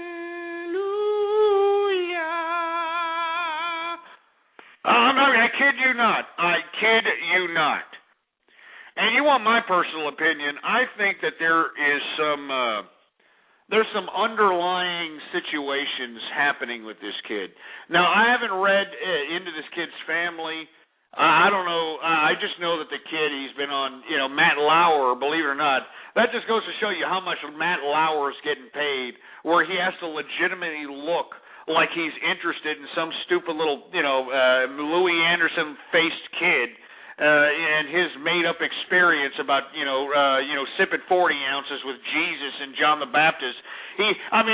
Matt Lauer actually had to, legitimately ask this stupid kid questions, and he was out there twitching like he was sniffing on some goddamn, some methamphetamine or some crap. And you have to take this crap serious. Look, the world is going to hell in a handbasket, all right? Why doesn't the news just tell us what's going on instead of giving us this stupid, dumbass stories about some stupid, ridiculous-looking kid, some kid that looks like, literally, he looks like, some kid that's probably going to end up boozing, probably going to end up having some major problems. I don't know the family, but in my personal opinion, I would not be surprised if this kid has, some kind of religious zealot of a father or a mother that has probably suggested to this kid what to say or what to interpret or what to feel like or anything of that nature to make it so believable. They made it so believable for this kid. Now this kid is writing a book. That's why he's on Matt Lauer. That's why he's out there on the Today Show. They wrote a book. Come on. You think you think that they were just going to give this kid airtime for no reason? He had a book. You kidding me? He had a book. You know what I mean? You're damn right he looked like Eddie Monster. He looked like a freak show. You know what I mean? And, if Jesus and John the Baptist are going to be visiting this freak show, you would think that you would have given him a little bit more intellectual curiosity to articulate your message there. Jesus and John the Baptist. But no, it's a bunch of horse shit, just like everybody else that's out here saying, God talked to me, God told me, Jesus, and all this other crap. It's the same crap. And yet, what's the spotlighted little news story in Google? What's a top news story in Yahoo? This little stupid kid, this little stupid little, disgusting, despicable, lying, pathetic kid, Colton Burpo. Give me a break. Anybody who believes this is a goddamn fool. Seriously. Anybody who believes this is a goddamn fool, because how convenient. He describes all the quintessential, ideas of heaven, right? Oh, the angels that were singing, and John the Baptist and Jesus were giving me, fist pumps, and I was in clouds, and I was floating around, and they were like, oh. Give me a break, man. Stupid kid. And his parents literally should be, severely beaten with an Acme brick. As far as I'm concerned, it's child abuse. You know what I mean? Making this kid neurotic and stupid, that's child abuse if I've ever heard it in my life. Anyway, let me move on to another subject matter, folks. Believe it or not, a restaurant in Greenwood City, wherever the hell that is. I have no idea where the hell Greenwood City is, but I read this report and I thought it was beautiful because I believe, in my personal opinion, that whoever in Greenwood City, they must have been listening to the True Capitalist radio broadcast because yesterday I talked this, humongous tirade against cops and about how they are the biggest indirect taxation to taxpayers in America today. Instead of fighting crime, instead of taking criminals off the street, these people are more worried about writing you a seatbelt ticket or writing you a jaywalking ticket or a busted headlight ticket or any of these other dumbass trivial offenses instead of actually fighting crime. And I've said this time and time again, haven't you noticed that these coppers are always the last to get there when there's somebody on the floor bleeding, dead, or injured? Haven't you noticed that they're always the last to get there when your house has been robbed already and they've already raped, whoever was in? I mean, I'm just serious. They're always last. You know what I mean? 911 is a joke. In the words of Public Enemy, Chuck D. You know what I mean? Chuck D's the man. What's going on, Chuck D out there? But 911 is a joke. Now, the reason I bring this up, folks, is I talked about this yesterday in episode number 51. You can look back in the archive at blogtalkradio.com/ghost to hear the tirade.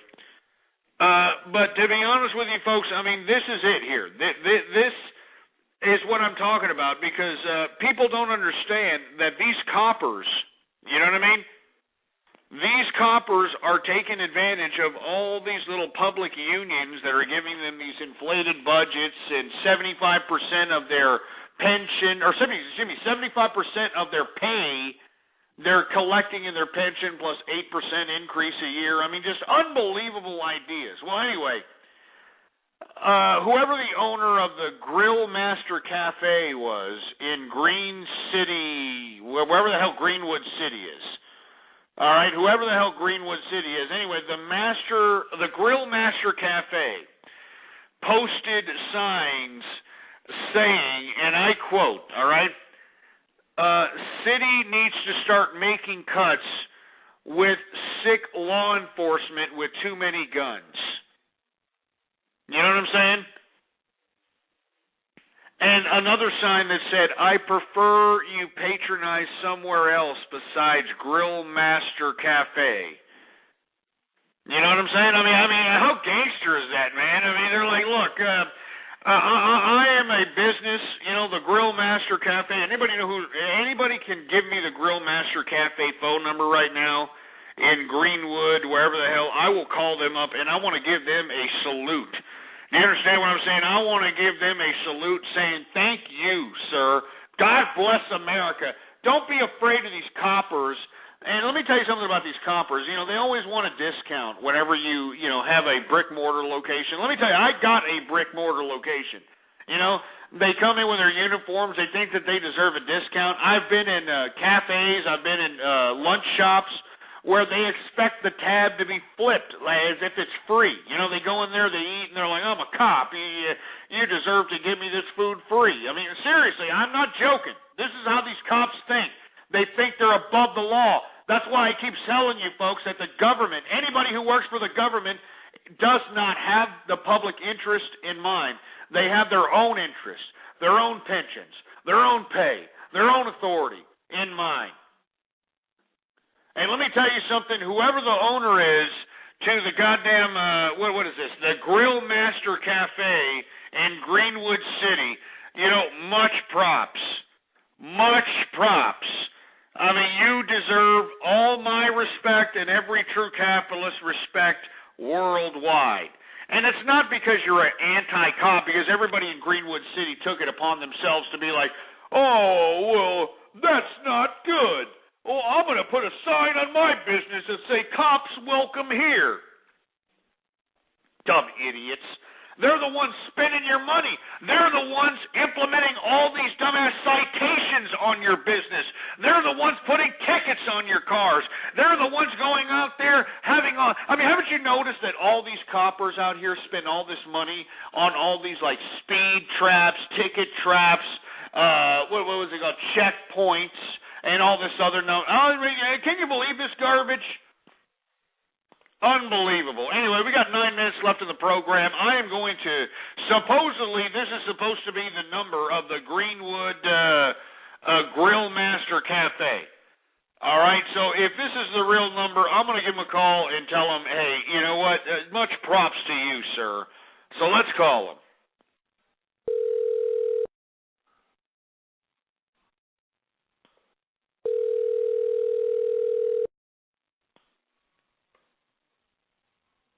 Hey, thank you. Thank you for calling Grill Master. Amanda speaking. Can you hold just a second, please? Yeah, no problem.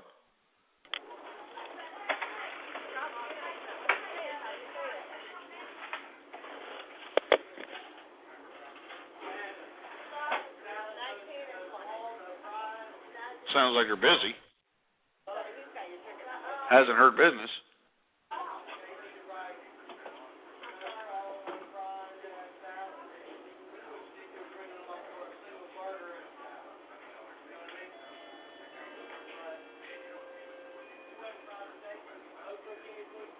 So like a lot of people back there.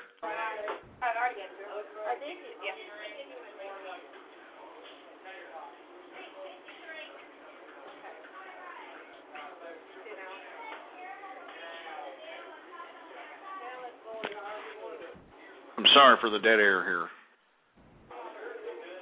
We're waiting.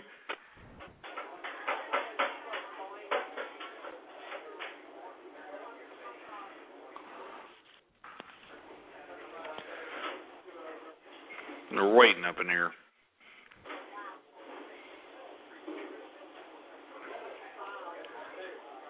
They forgot about us, baby. I'm not a cop.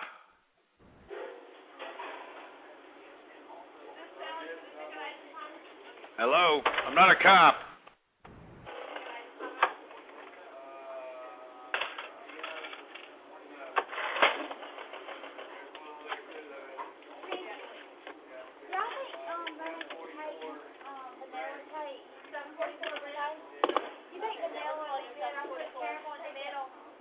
Hello?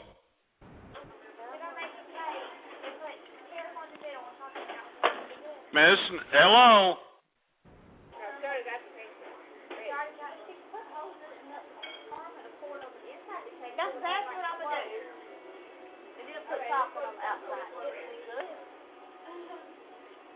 What the hell's going on? Hello?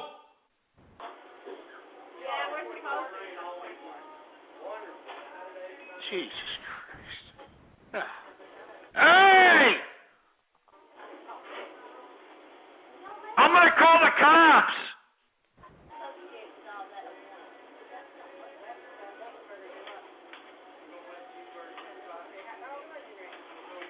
Hey!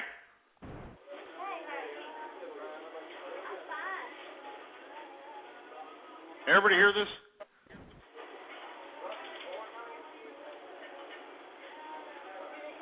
This is what business owners have to put up with on a consistent basis, man.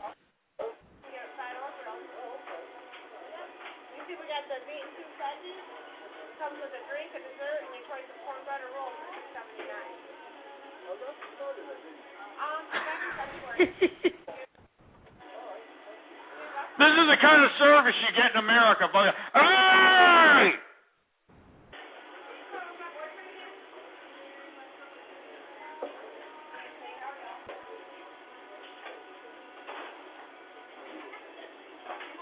This is horrible. Hey, how are y'all? Fine. Smile, take that bag. Smile, take that.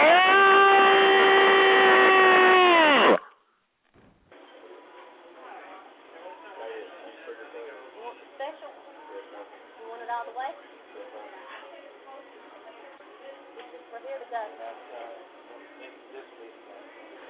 You see, hello? Hello? Are you kidding me? I mean, I've been sitting here for 3 minutes. I'm a fool with 4 minutes.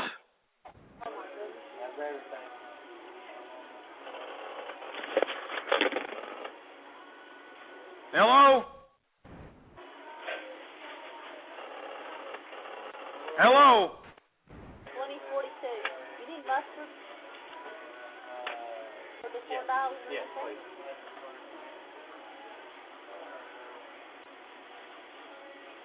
That can't be right. I guess it is, though.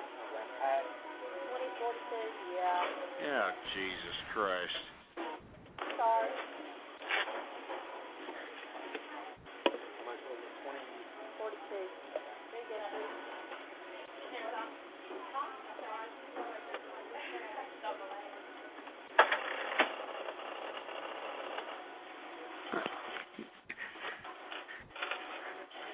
This is horrible. You ruined Baller Friday. It'll be out shortly. Okay, thank you. Oh, God.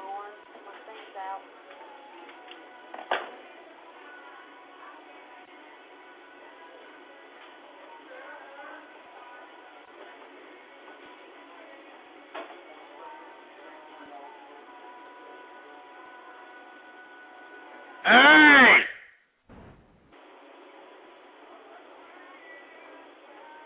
Hey! I'm hungry!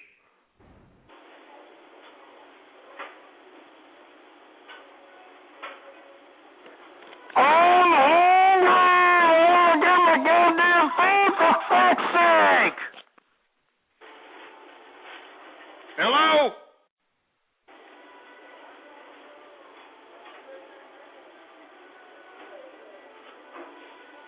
All right, I'm hanging these idiots up. Anyway, that's enough. You heard the goddamn the restaurant there. There's the number. I got 2 minutes left in the damn broadcast here. I can't call them back. There's the number in the chat room. There's 2 minutes left in the broadcast. I'm out of here. Remember, we got the CapitalistArmy.com up and running, folks. So if you are a person that's a true capitalist, you want a social network that encompasses true capitalists, well, then there it is right there, Capitalist Army. It's a private capitalist situation happening, and that's all there is to it. Here, let me see if I can get it one more time here. All right, let me see if I can get it one more time.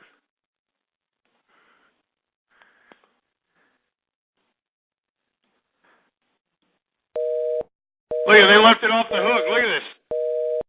Look at it. They left the damn thing off the hook. You know, what a piece of crap. You know, if y'all want some place to prank call, there it is right there. Y'all see it. Anyway, I'm out of here, folks. There's one more minute. I'm going to be back next week, Monday through Friday, 4 to 7 p.m. Not to mention, folks, I'm going to be kicking it in the Capitalist Army social networking site throughout the weekend. So if you want to chat with me, you want to kick it with me, if you want to, chat in the forums with me, go there, CapitalistArmy.com. You know what I'm saying? CapitalistArmy.com. Join in. Go ahead and join in, folks. I'm going to be approving people as I read the join membership, in the whole 9 yards, folks. Don't worry about it. Everything's cool. People are worried about, what kind of name should I put? What could this and that? Hey, look, as long as you convince me in the area of a description that you're a capitalist, I'll approve you. Do you understand what I'm saying? But if you act like some milky liquor in the community, well then, obviously we got to shit can you. You understand what I'm talking about? Anyway, folks, I want to thank everybody for tuning in with me. CapitalistArmy.com is the new capitalist social networking site to join in. There's chat rooms. There's all kinds of things. There's profiles. You can sell stuff, the whole 9 yards. Anyway, I'm out of here until next Monday, same place, same time, Monday through Friday, 4 to 7 p.m. Central Standard Time. I'm out of here, folks. Long live capitalism, and I hope to see you there, and I hope to see you on CapitalistArmy.com. CapitalistArmy.com. You've been listening to True Capitalist Radio. The thoughts, views, ideas, comments, and opinions of the host of this show are absolutely his. Catch more live episodes Monday through Friday from 3:30 to 6:30 Central, or check out archive shows at blogtalkradio.com. True Capitalist Radio. That's it. Boar's Head is bringing a slice of Japan to the deli. Introducing Boar's Head Ichiban Teriyaki-style chicken. Tender, slow-roasted chicken breast, coated in our signature teriyaki glaze, where ginger, garlic, and a hint of brown sugar meet for a flavor that's both sweet and savory. New Boar's Head Ichiban Teriyaki-style chicken. The bold flavor of Japan. Now at the deli. Only from Boar's Head. Compromise elsewhere.